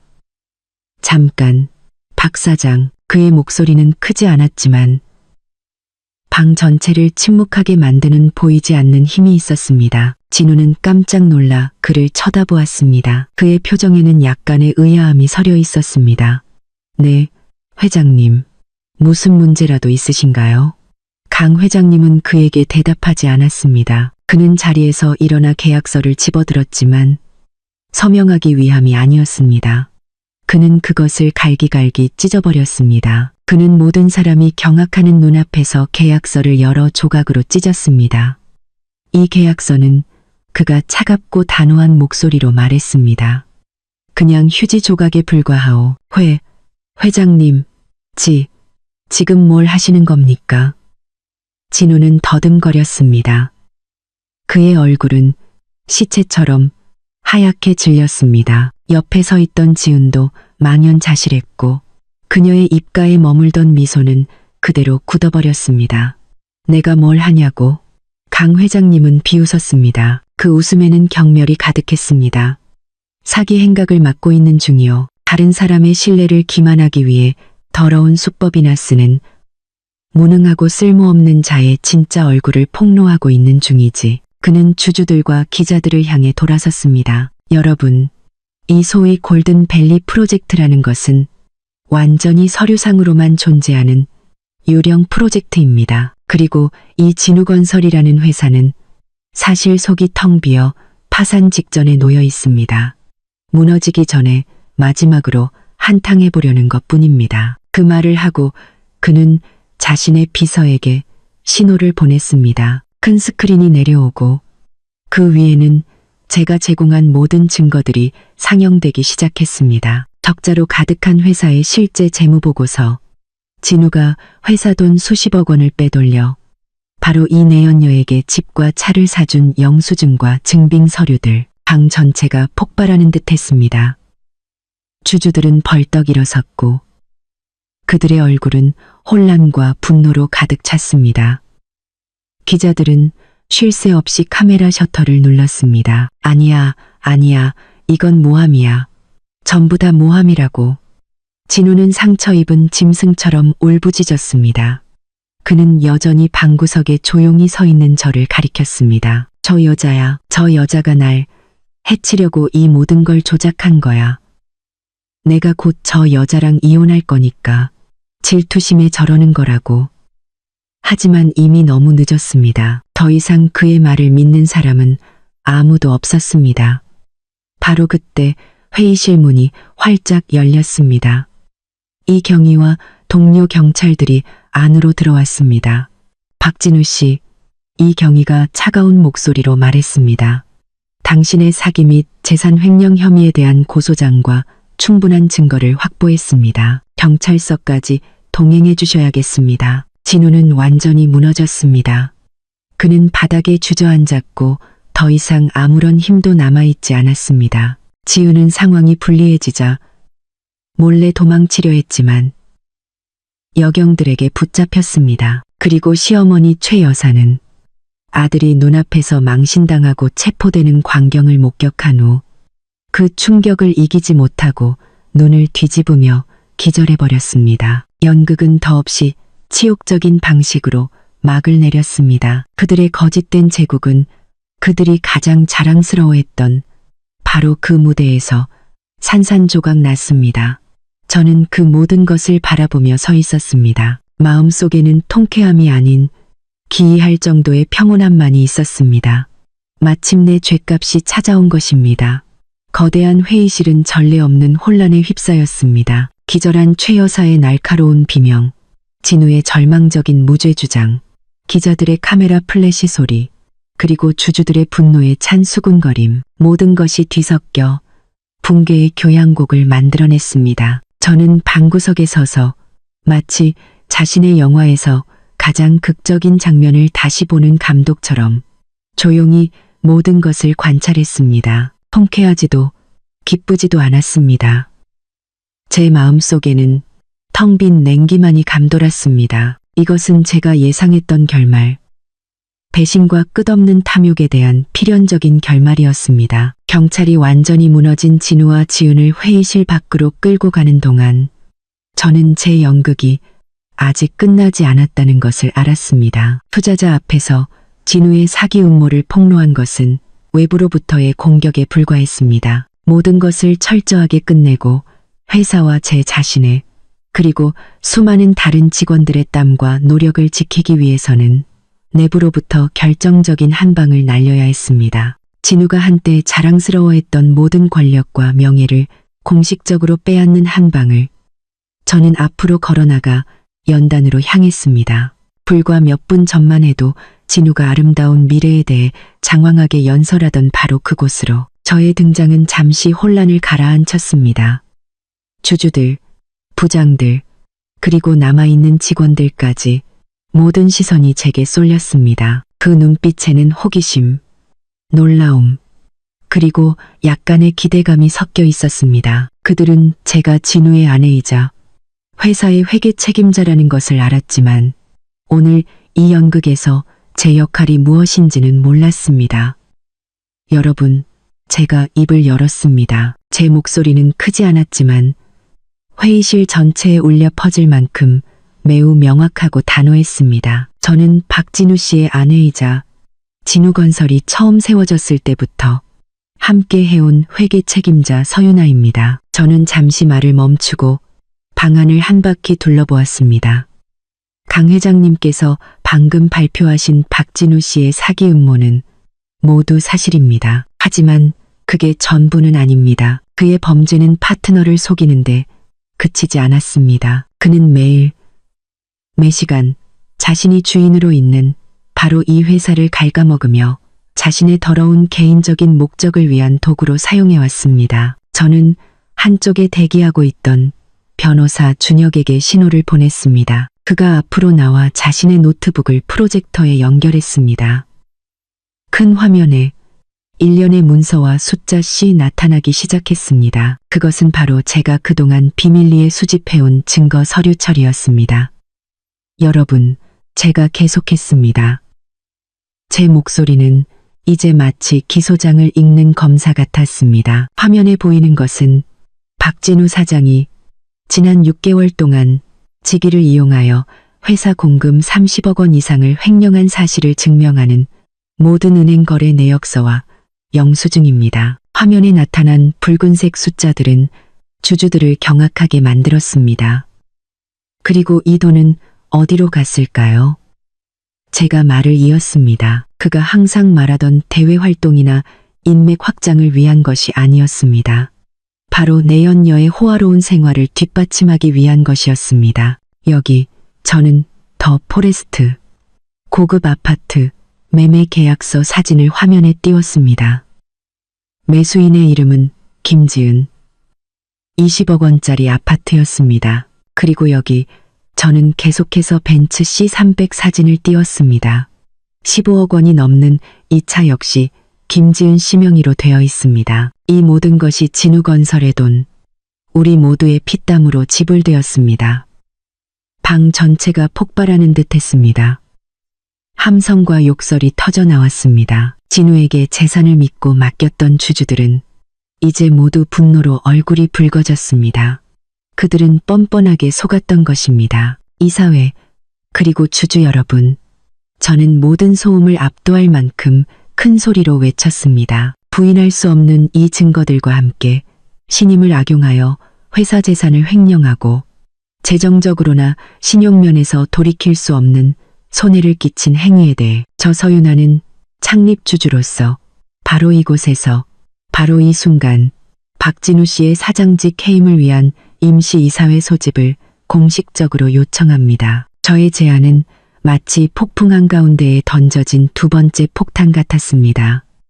분노에 차있던 주주들은 조금의 망설임도 없이 일제히 손을 들어 찬성했습니다. 임시이사회는 즉시 개최되었습니다. 모든 절차는 신속하게 진행되었고 결과는 제 예상을 벗어나지 않았습니다. 100%의 압도적인 찬성으로 이사회는 박진우의 사장직 해임을 공식적으로 의결했습니다. 동시에 횡령된 모든 재산을 되찾기 위해 그를 상대로 소송을 진행할 것이라고 발표했습니다. 저의 결정타는 성공했습니다. 저는 그를 망신시켰을 뿐만 아니라 그가 가장 자랑스러워했던 권력의 자리에서 제 손으로 직접 끌어내렸습니다. 저는 썩어가던 진우건설이라는 나무를 구하기 위해 부패의 뿌리를 잘라낸 것입니다.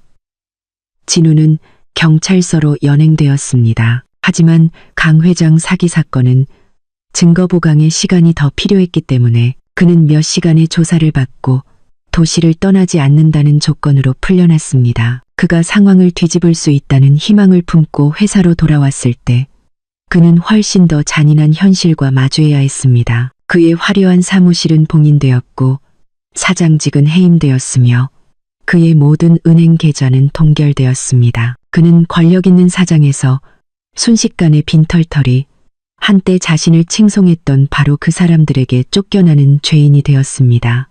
순식간에 모든 것을 잃었습니다. 경력, 명예, 돈, 모든 것이 연기처럼 사라졌습니다. 광기와 절망 속에서 그는 이 모든 비극의 원인이 단 한 사람, 단 하나의 이유 때문이라고 생각했습니다. 지은. 바로 그 여자, 그 여우 같은 년이 자신을 유혹하고 미친 짓을 하도록 부추겼다. 그런데 이제 모든 것이 탄로 나자 그녀는 어디에 있는가? 그는 휴대전화를 꺼내 미친 듯이 지은에게 전화를 걸었지만 들려오는 것은 절망적인 통화 연결음뿐이었습니다. 그는 문자를 보내고 욕설을 퍼붓고 협박했지만 답장은 없었습니다. 그 교활한 여우 지은은 회사에서 연극이 들통나는 것을 목격한 후 진우건설이라는 배가 가라앉고 있다는 것을 재빨리 알아차리고 즉시 도망쳤습니다. 진우는 상처 입은 짐승처럼 고통과 분노 속에서 울부짖었습니다. 그는 주차장으로 달려가 자신의 차에 올라타 미친 사람처럼 차를 몰았습니다. 그는 지은을 찾아야만 했습니다. 그는 그 빌어먹을 년이 대가를 치르게 해야만 했습니다. 그는 더 포레스트의 고급 아파트, 그가 자신의 모든 경력을 바쳐 그녀에게 사준 그 아파트로 차를 몰았습니다. 하지만 그가 도착해서 문을 부서져라 두드렸을 때 경비원이 나와 집주인이 몇 시간 전에 이사 갔으며 어디로 갔는지는 아무도 모른다고 알려주었을 뿐입니다. 그는 다시 그녀의 대학교로, 그들이 자주 데이트하던 카페로 차를 몰았지만 모두 헛수고였습니다. 지은은 마치 존재하지 않았던 것처럼 흔적도 없이 사라졌습니다. 그리고 그녀는 그가 선물했던 모든 것, 아파트와 수십억 원짜리 벤츠까지 모두 가지고 사라졌습니다. 잔인한 진실이 마침내 진우의 얼굴을 강타했습니다. 그는 자신이 단지 전문 사기꾼의 손에 노란한 바보, 졸에 불과했다는 것을 깨달았습니다. 그녀는 그를 사랑한 적이 없었습니다. 그녀는 오직 그의 돈만을 사랑했을 뿐입니다. 그리고 그가 아무것도 남지 않게 되자 그녀는 주저없이 그를 무정하게 버렸습니다. 분노, 굴욕, 절망, 모든 감정이 한데 엉켜 통제할 수 없는 광기로 변했습니다. 그는 울부짖으며 가속 페달을 힘껏 밟았고 차는 목적 없이 대로를 질주했습니다. 그는 단지 이 잔인한 현실에서 벗어나기 위해 더 빨리 달리고 싶었을 뿐입니다. 실패한 남자의 눈물이 흘러내리며 그의 시야를 흐리게 만들었습니다. 그리고 마침내 가장 비극적인 일이 일어났습니다. 붐비는 교차로에서 끔찍한 속도로 신호를 위반하려던 그의 차가 중심을 잃고 마주오던 트럭과 정면으로 충돌했습니다. 천지를 뒤흔드는 굉음이 울리고 고급 세단은 맥주캔처럼 찌그러졌습니다. 유리 파편이 사방으로 튀었고 진우는 찌그러진 쇳덩이 속에 갇혔습니다. 피가 흘러넘치고 의식은 점차 희미해졌습니다. 생과 사의 경계에 놓인 마지막 순간, 그의 머릿속에 떠오른 마지막 이미지는 아름다운 내연녀가 아니라 바로 그가 무정하게 배신했던 아내, 저의 얼굴이었습니다. 마지막 남은 힘을 다해 그는 떨리는 손으로 휴대전화를 꺼내 그가 유일하게 기억하는 번호를 눌렀습니다. 제 번호였습니다. 그는 제게 전화해야만 했습니다. 그는 미안하다고 말해야만 했습니다. 오직 저만이 아마도 오직 저만이 그를 구해줄 수 있을 것이었습니다. 그때 운명의 전화가 연결되었습니다. 진우가 찌그러진 쇳덩이 속에서 삶과 죽음의 희미한 경계선 위에서 가쁜 숨을 몰아쉬고 있을 때 저는 변호사 준혁 그리고 강 회장님과 함께 도시에서 가장 호화로운 회의실에 앉아 있었습니다. 우리는 승리를 축하하고 있는 것이 아니었습니다. 우리는 그보다 훨씬 더 중요한 문제에 대해 논의하고 있었습니다. 진우가 남긴 잿더미 위에서 진우건설을 어떻게 다시 일으켜 세울 것인가. 연극의 막이 내린 후 회사는 심각한 위기에 빠졌습니다.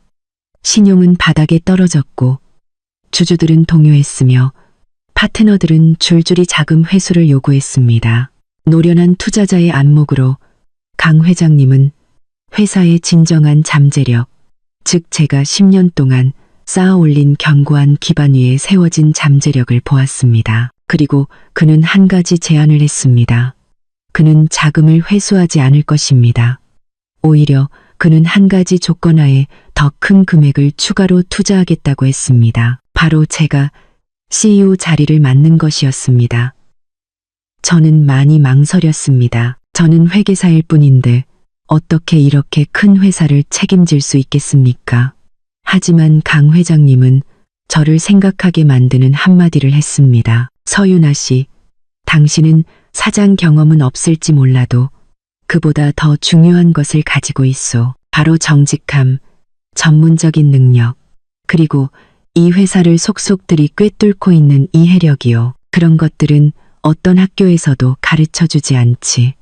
나는 당신을 믿소. 그의 말과 변호사 준혁의 격려는 제게 용기를 북돋아 주었습니다. 아마도 이것이 운명이 제게 정해준 길일지도 모른다는 생각이 들었습니다. 우리가 첫 번째 구조조정 계획에 대해 열띤 토론을 벌이고 있을 때 그날 아침에 혼란스러운 회의실을 나온 후 다시 켠 제 개인 휴대전화가 갑자기 요란하게 울렸습니다. 모르는 번호였습니다. 처음에는 방해받고 싶지 않아 끊으려 했지만 그 번호는 매우 끈질겼습니다. 마치 생명이 걸린 아주 긴급한 일이 있는 것처럼 몇 번이고 다시 전화를 걸어왔습니다. 많은 변화를 겪은 환경에서 일해온 사람의 직감은 제게 불길한 예감을 알려주었습니다. 저는 사람들에게 잠시 멈추자는 신호를 보낸 후 도시의 야경이 한눈에 내려다 보이는 발코니가 있는 복도로 나가 전화를 받았습니다. 여보세요. 저는 필요한 침착함을 유지하며 목소리를 냈습니다. 수화기 너머는 몇 초간 조용했고 전화기를 통해 들려오는 바람 소리와 시끄러운 구급차 사이렌 소리 그리고 많은 사람들의 공황에 찬 비명 소리가 섞여 들려왔습니다. 혼란, 어떤 비극의 소리 풍경이었습니다. 이윽고 힘없고 가냘픈 목소리, 아무리 증오해도 잊을 수 없는 그 목소리가 들려왔습니다. 유나, 유나야, 너 맞니? 심장이 쿵 하고 내려앉는 것 같았습니다. 진우였습니다. 하지만 그의 목소리에는 더 이상 거만함도 권위도 분노도 없었습니다. 오직 고통과 절망 그리고 극심한 두려움만이 남아있었습니다. 나 좀 살려줘. 유나야. 그가 말했습니다. 목소리는 신음소리와 함께 끊어졌습니다. 나 교통사고 났어.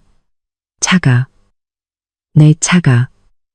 나 너무 아파. 저는 그 자리에 얼어붙은 듯 서 있었습니다. 전화를 쥔 제 손이 갑자기 차갑게 식었습니다. 교통사고. 그가 교통사고를 당했다니 머릿속에서는 여전히 구급차 사이렌 소리가 울려 퍼졌습니다. 순간 제 가장 깊은 곳의 본능, 한때 그를 사랑하고 돌보았던 아내로서의 본능이 깨어났습니다. 저는 하마터면 지금 어디예요? 괜찮아요? 라고 물을 뻔했습니다. 기다려요. 금방 갈게요. 저는 하마터면 모든 것을 잊고 배신과 고통을 잊고 그에게 달려갈 뻔했습니다. 하지만 그 순간 과거의 이미지들이 마치 슬로우 모션 영화처럼 선명하게 떠올랐습니다. 지은과 손을 잡고 즐겁게 웃던 그의 모습. 제 얼굴에 당신은 나에게 남자라는 느낌을 주지 못했어라는 무정한 말을 던지던 그의 모습, 받아들일 수 없으면 이혼해라고 뻔뻔하게 선언하던 그의 모습, 그리고 애 낳는 기계 노릇 끝났으니 꺼져라며 제 얼굴에 손가락질하던 그의 어머니의 모습까지, 그 모든 고통과 굴욕이 마치 차가운 얼음벽처럼 마지막으로 남아있던 한 조각의 정마저 즉시 꺼버렸습니다. 사랑은 죽었고 인연의 정도 말랐습니다. 저는 더 이상 그에게 아무것도 빚지지 않았습니다. 그는 스스로 이 길을 선택했고 스스로 바람을 심었으니 이제는 스스로 폭풍을 거두어야 했습니다. 수화기 저편에서 진우는 제 침묵을 감지한 듯 했습니다. 그는 정말로 공황에 빠지기 시작했습니다. 그의 목소리는 다급한 애원으로 변했습니다. 유나야, 내 말 듣고 있어? 제발 도와줘. 나 너무 아파. 아무한테도 전화할 수가 없어. 엄마 전화는 연락이 안 되고 너밖에 없어. 너만이 나를 구해줄 수 있어. 유나야, 제발. 내가 잘못했어. 날 구해줘. 그러면 네가 원하는 건 뭐든지 할게. 그는 여전했습니다. 마지막 순간까지도 이기적이었습니다. 그는 뉘우쳐서가 아니라 다른 선택지가 없었기 때문에 제게 전화한 것이었습니다. 그는 여전히 제가 구명보트, 그가 어려움에 처했을 때 언제든 기댈 수 있는 안전한 항구라고 생각했습니다. 그는 제 희생과 무조건적인 관용에 너무나 익숙해져 있었습니다. 하지만 오늘 저는 그에게 모든 관용에는 한계가 있다는 것을 보여줄 것이었습니다. 그리고 그 한계는 바로 그가 스스로 깨뜨린 것이었습니다. 저는 심호흡을 깊게 하며 제 목소리가 조금도 떨리거나 감정이 드러나지 않도록 애썼습니다. 저는 제 대답이 아주 명확하고 단호해서 마지막 형벌처럼 그의 마음에 깊이 밝히기를 바랐습니다. 저는 천천히 휴대전화를 입가로 가져가 한마디를 내뱉었습니다. 짧지만 칼날처럼 날카롭고 가능한 한 가장 무정하고 잔인한 한마디를. 죄송하지만 전화 잘못 거셨습니다. 그 말을 하고 저는 그의 반응을 기다리지 않고 단호하게 통화 종료 버튼을 눌렀습니다. 길게 울리는 또 소리가 저와 그 사이에 마지막 연결고리를 완전히 끊어버렸습니다. 하지만 저는 그것만으로는 충분하지 않다는 것을 알았습니다. 그는 다시 전화할 수도 있고 현장에 있는 누군가가 그의 전화로 제게 전화할 수도 있었습니다. 그가 스스로 만든 비극에 제가 더 이상 엮이지 않으려면 한 가지 일을 더 해야 했습니다. 저는 방금 전화 온 번호를 수신 차단 목록에 추가했습니다. 그런 다음 저는 119에 전화해 교통사고를 신고했습니다.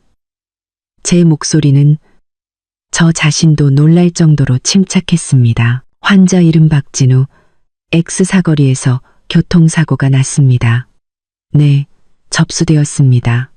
구급차가 현장으로 출동하여 환자를 응급실로 이송 중입니다. 보호자 되십니까? 간호사가 물었습니다. 저는 잠시 침묵하다가 전화 잘못 거셨습니다. 보다 더 잔인한 말을 내뱉었습니다. 아무 관계도 아닙니다. 다만 병원에 알려드릴 것이 있어서요. 이 환자는 현재 이 도시에 수속을 밟아줄 가족이 아무도 없습니다. 사고당한 사람을 보고 그냥 신고만 하는 겁니다. 그럼 이만. 저는 간호사가 더 묻기 전에 전화를 끊었습니다. 끝났습니다. 모든 것이 정말로 끝났습니다. 저는 제 손으로 마지막 남은 속박의 끈을 잘라냈습니다. 제 행동이 잔인할지는 몰라도 저는 후회하지 않습니다. 왜냐하면 그와 그의 가족은 저에게 수만 배는 더 잔인하게 대했기 때문입니다. 그들은 저를 돈 한 푼 없이 길거리로 내쫓았고 이용 가치가 다한 대리모처럼 취급했습니다. 그렇다면 이제 그도 곁에 가족 한 명 없이 홀로 남겨진 기분이 어떤 것인지 스스로 맛보아야 했습니다. 저는 회의실로 돌아왔습니다. 제 얼굴은 여전히 평온하고 전문적인 표정을 유지하고 있었습니다. 계속하죠, 여러분. 저는 그렇게 말하고 마치 운명적인 전화가 걸려오지 않았던 것처럼 보고서의 숫자들을 분석하기 시작했습니다. 그날 저의 잘못 건 전화는 폭풍과 눈물로 가득했던 제 인생의 한 장에 냉정하고 단호한 마침표를 찍었습니다. 진우는 끔찍한 사고에서 운 좋게 목숨을 건졌지만 운명은 그에게 죽음보다 더 고통스러운 형벌을 내렸습니다. 그는 수많은 수술을 거쳐야 했고 마침내 퇴원할 수 있었지만 남은 평생을 휠체어에 의지해야 했습니다. 그의 몸은 망가졌지만 더 심하게 망가진 것은 그의 미래와 명예였습니다. 건강이 잠시 안정되자마자 그는 법으로부터 1년의 고소에 직면해야 했습니다. 강 회장에 대한 사기 및 재산 횡령죄, 회사 공금 횡령 및 신임 남용죄, 그리고 통제 불능 상태에서의 중대 교통사고, 유발죄까지 부인할 수 없는 증거들로 수년간의 징역형은 피할 수 없는 일이었습니다. 그는 유망한 젊은 사장에서 장애인, 죄수, 그리고 결코 씻을 수 없는 오점을 남긴 사람이 되었습니다. 비극은 진우한 사람에게서 그치지 않았습니다. 그것은 마치 쓰나미처럼 그의 가족이 가졌던 모든 것을 휩쓸어 갔습니다. 시어머니 최 여사는 아들이 장애를 입고 징역형에 처할 것이라는 소식을 듣고 완전히 무너졌습니다. 너무 큰 충격으로 인해 그녀는 가벼운 뇌졸중을 앓게 되었고 걷는 것이 불편해졌으며 말도 예전처럼 명확하지 않게 되었습니다. 그녀는 항상 자랑스러워하던 번화가의 집을 팔아 소중한 아들의 병원비와 변호사 비용을 마련하기 위해 사방으로 뛰어다녀야 했습니다. 하지만 모든 것이 소용없었습니다. 항상 거만하고 자만심에 차 있던 여성에서 이제 그녀는 궁핍과 굴욕 속에서 살아야 했습니다.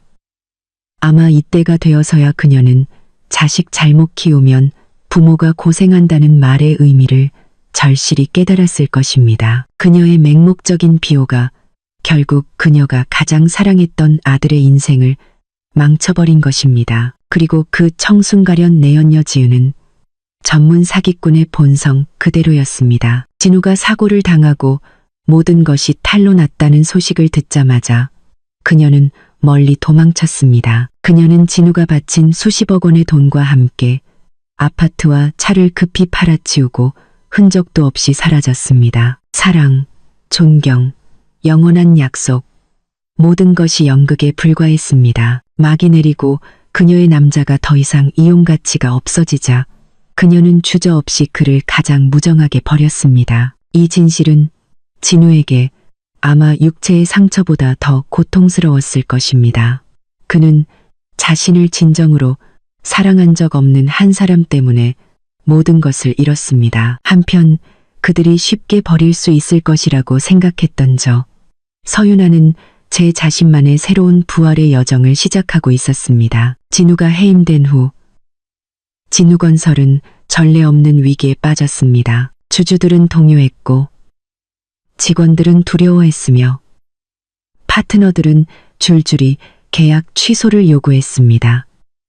배는 가라앉기 직전이었습니다. 바로 그 순간 이사회의 절대적인 지지와 강 회장님의 신뢰를 바탕으로 저는 그 배를 이끌 책임을 맡았습니다. 저는 이것이 매우 무거운 책임이라는 것을 알았지만 두렵지 않았습니다. 지난 10년간 바로 제가 이 회사의 견고한 재정 기반을 구축했습니다. 누구도 저보다 이 회사를 더 잘 알지 못했고 저는 제 자신과 수많은 직원들의 땀과 노력이 물거품이 되는 것을 용납할 수 없었습니다. 저는 회사 이름을 진우건설에서 윤하신건설로 바꾸었습니다. 신은 신뢰를, 윤하는 제 이름을 의미합니다. 저는 새로운 기반, 즉 정직과 투명성의 기반 위에 회사를 다시 세우고 싶었습니다. 타고난 재무관리 능력과 온갖 풍파를 겪으며 단련된 결단력으로 저는 한 걸음 한 걸음 회사를 잿더미 속에서 일으켜 세웠습니다. 저는 모든 주주와 직원들과 솔직한 회의를 열어 회사의 부실한 재무 상황을 모두 공개하는 동시에 상세하고 설득력 있는 구조조정 계획을 제시했습니다. 저는 전체 조직을 재구성하고 불필요한 직책을 없애고 모든 지출을 긴축했습니다. 또한 직접 각 파트너들을 만나 개인적인 신용과 실현 가능한 사업 계획으로 그들을 설득하여 남도록 했습니다. 점차 회사는 안정을 되찾았습니다. 새로운 계약들이 체결되기 시작했고 자금 흐름이 다시 원활해졌습니다. 윤하신건설이라는 배는 가라앉지 않았을 뿐만 아니라 더 강하고 견고한 새로운 항해를 시작하고 있었습니다. 몇 달 후 저는 공식적으로 이혼 소송을 제기했습니다. 재판은 신속하고 조용하게 진행되었습니다. 경찰에 의해 휠체어를 타고 법정에 온 진우는 아무런 반대 의견도 내지 않았습니다. 그는 그저 침묵하며 서류에 서명했고 우리의 10년간의 결혼 생활은 더없이 초라한 방식으로 끝났습니다. 법원에서 이혼 판결문을 손에 든 날, 제 마음은 기이할 정도로 평온했습니다. 더 이상 기쁘거나 통쾌하지 않았습니다. 왜냐하면 제 진정한 승리는 이 법정에서가 아니라 제가 제 삶의 주도권을 되찾기로 결심한 그날부터 이미 시작되었기 때문입니다. 1년 후 저의 지휘 아래 윤하신건설은 지역에서 가장 신뢰받는 건설 회사 중 하나가 되었습니다. 저는 성공한 여성 기업가, 많은 사람들에게 존경받는 이름이 되었습니다. 저는 한때 쫓겨났던 옛집보다 훨씬 더 크고 아름다운 새 빌라를 샀습니다. 저 때문에 걱정하고 마음고생하셨던 부모님께 보답하기 위해 부모님을 모시고 함께 살기 시작했습니다. 이제 제 삶은 일뿐만이 아니었습니다. 저는 제 자신을 위해 더 많은 시간을 할애했고 새로운 기술을 배우고 한 번도 가보지 못했던 곳으로 여행을 떠났습니다. 저는 웃음을 되찾았고 가장 소박한 것들에서 기쁨을 되찾았습니다.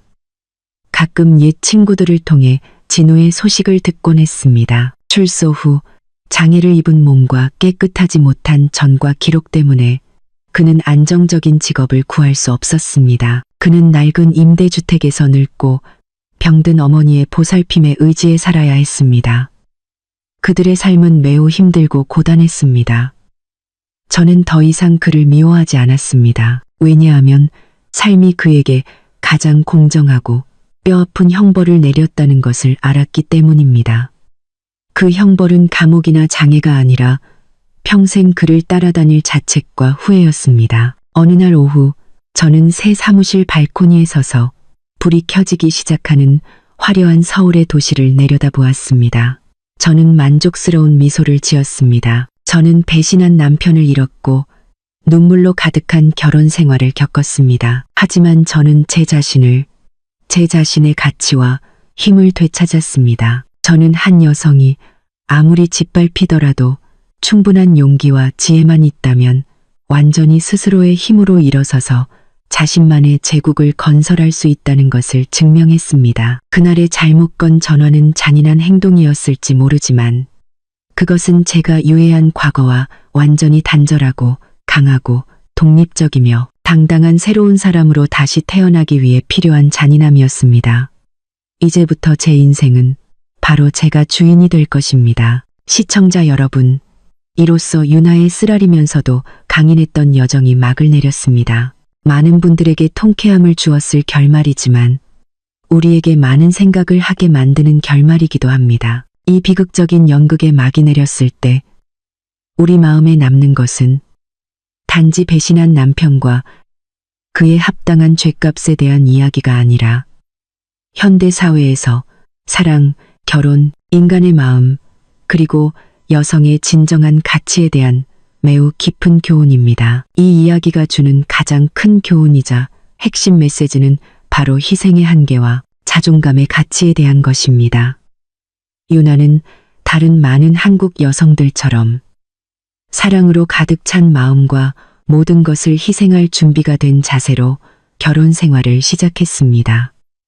그녀는 모아둔 돈을 모두 털고 예물까지 팔았으며 자신의 경력을 포기하고 남편이 빛날 수 있도록 뒤에서 묵묵히 지원했습니다. 그 희생은 정말로 고귀했지만 그녀는 우리 중 많은 사람들이 흔히 저지르는 실수를 범했습니다. 바로 자기 자신을 잃을 정도로 무조건적으로 희생한 것입니다. 그녀는 사랑이 인내가 되도록 내버려 두었고 관용이 상대방의 눈에 당연한 것이 되도록 했습니다. 그리고 한 사람이 합당한 존중을 받지 못하면서 너무 많이 주기만 할 때 그 희생은 더 이상 숭고한 것이 아니라 상대방의 이기심과 타락을 키우는 불공정이 됩니다. 유나의 이야기는 강력한 경고와도 같습니다. 여성 여러분, 우리는 사랑할 수 있고 희생할 수 있습니다. 하지만 결코 자신의 자존감을 희생해서는 안 됩니다. 당신의 가치는 당신이 남편을 위해, 시댁을 위해 무엇을 했느냐에 의해 결정되는 것이 아니라 바로 당신 자신, 당신의 재능, 그리고 당신의 인격에 의해 결정됩니다. 그 누구도 당신의 기여를 무시할 권리를 주지 마십시오. 그리고 결코 당신 자신의 인생에서 희미한 그림자가 되지 마십시오. 당신이 먼저 자기 자신을 사랑하고 존중할 때 비로소 다른 사람으로부터 존중을 받을 수 있습니다. 두 번째 교훈 역시 쓰라리지만 돈과 지위의 유혹 앞에서 변하는 인간의 마음에 대한 것입니다. 유나의 남편 박진우는 처음부터 악한 사람이 아니었습니다. 그는 한때 좋은 남편이었고 사업에 대한 의지도 있었습니다. 하지만 성공이 너무 빨리 찾아오고 돈과 권력이 쏟아졌을 때 그는 자신을 지킬 만큼 강하지 못했습니다. 그는 타락했고 화려한 외부의 유혹에 눈이 멀어 함께 폭풍우를 헤쳐온 조강지처를 잊어버렸습니다. 이것은 잔인하지만 사회에서 매우 흔한 현실입니다. 이것은 우리에게 진정한 사랑은 부유하고 귀할 때가 아니라 힘들고 어려울 때 드러난다는 것을 보여줍니다. 부유함은 한 사람의 진짜 본성을 드러낼 수 있는 강력한 시약과도 같습니다. 우리가 진정으로 존중해야 할 남자는 얼마나 많은 돈을 버느냐가 아니라 성공의 정점에 서서도 자신과 함께 첫 계단을 올랐던 여성을 결코 잊지 않는 사람입니다. 그리고 이 이야기는 우리에게 가정 재정 관리에 있어 현명함에 대한 교훈도 줍니다. 유나는 유능한 회계 책임자였지만 남편을 너무 믿은 나머지 철저한 감독 없이 모든 재정을 그에게 맡겼습니다. 바로 그 맹목적인 믿음이 틈을 만들었고 진우가 개인적인 목적을 위해 쉽게 공금을 횡령할 수 있는 조건을 제공했습니다. 여러분, 사랑과 믿음이 결혼의 기초라는 말은 틀리지 않습니다.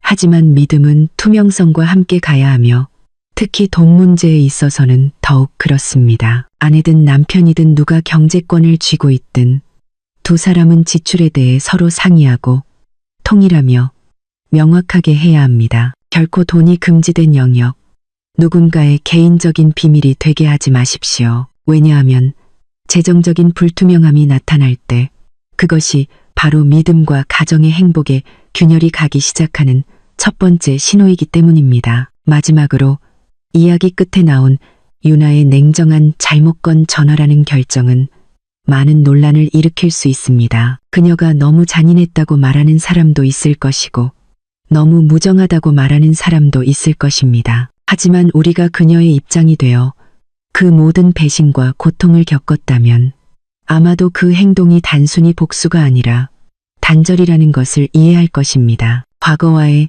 더 이상 그녀의 눈물 한 방울이나 동정을 받을 자격이 없는 한 인간과의 단호한 단절. 그것은 나는 더 이상 당신의 잘못에 대한 구명보트가 되지 않겠다. 당신이 선택한 인생은 당신 스스로 책임져야 한다는 강력한 선언이었습니다.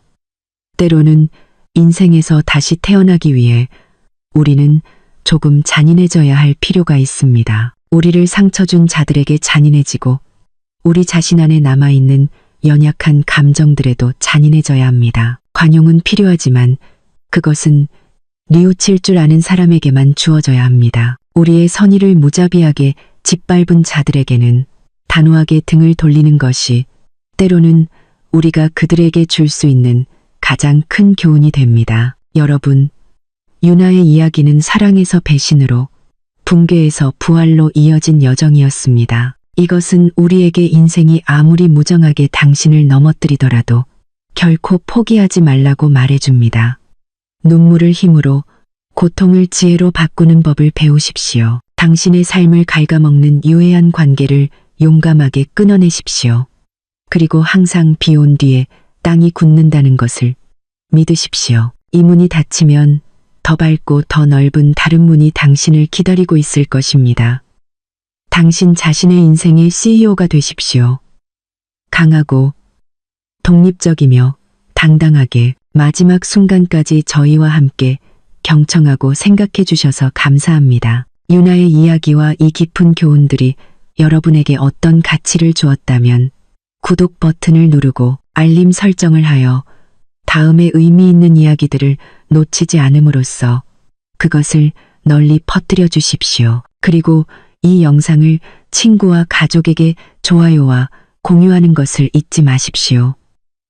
진심으로 감사드리며 다음 이야기에서 다시 뵙겠습니다.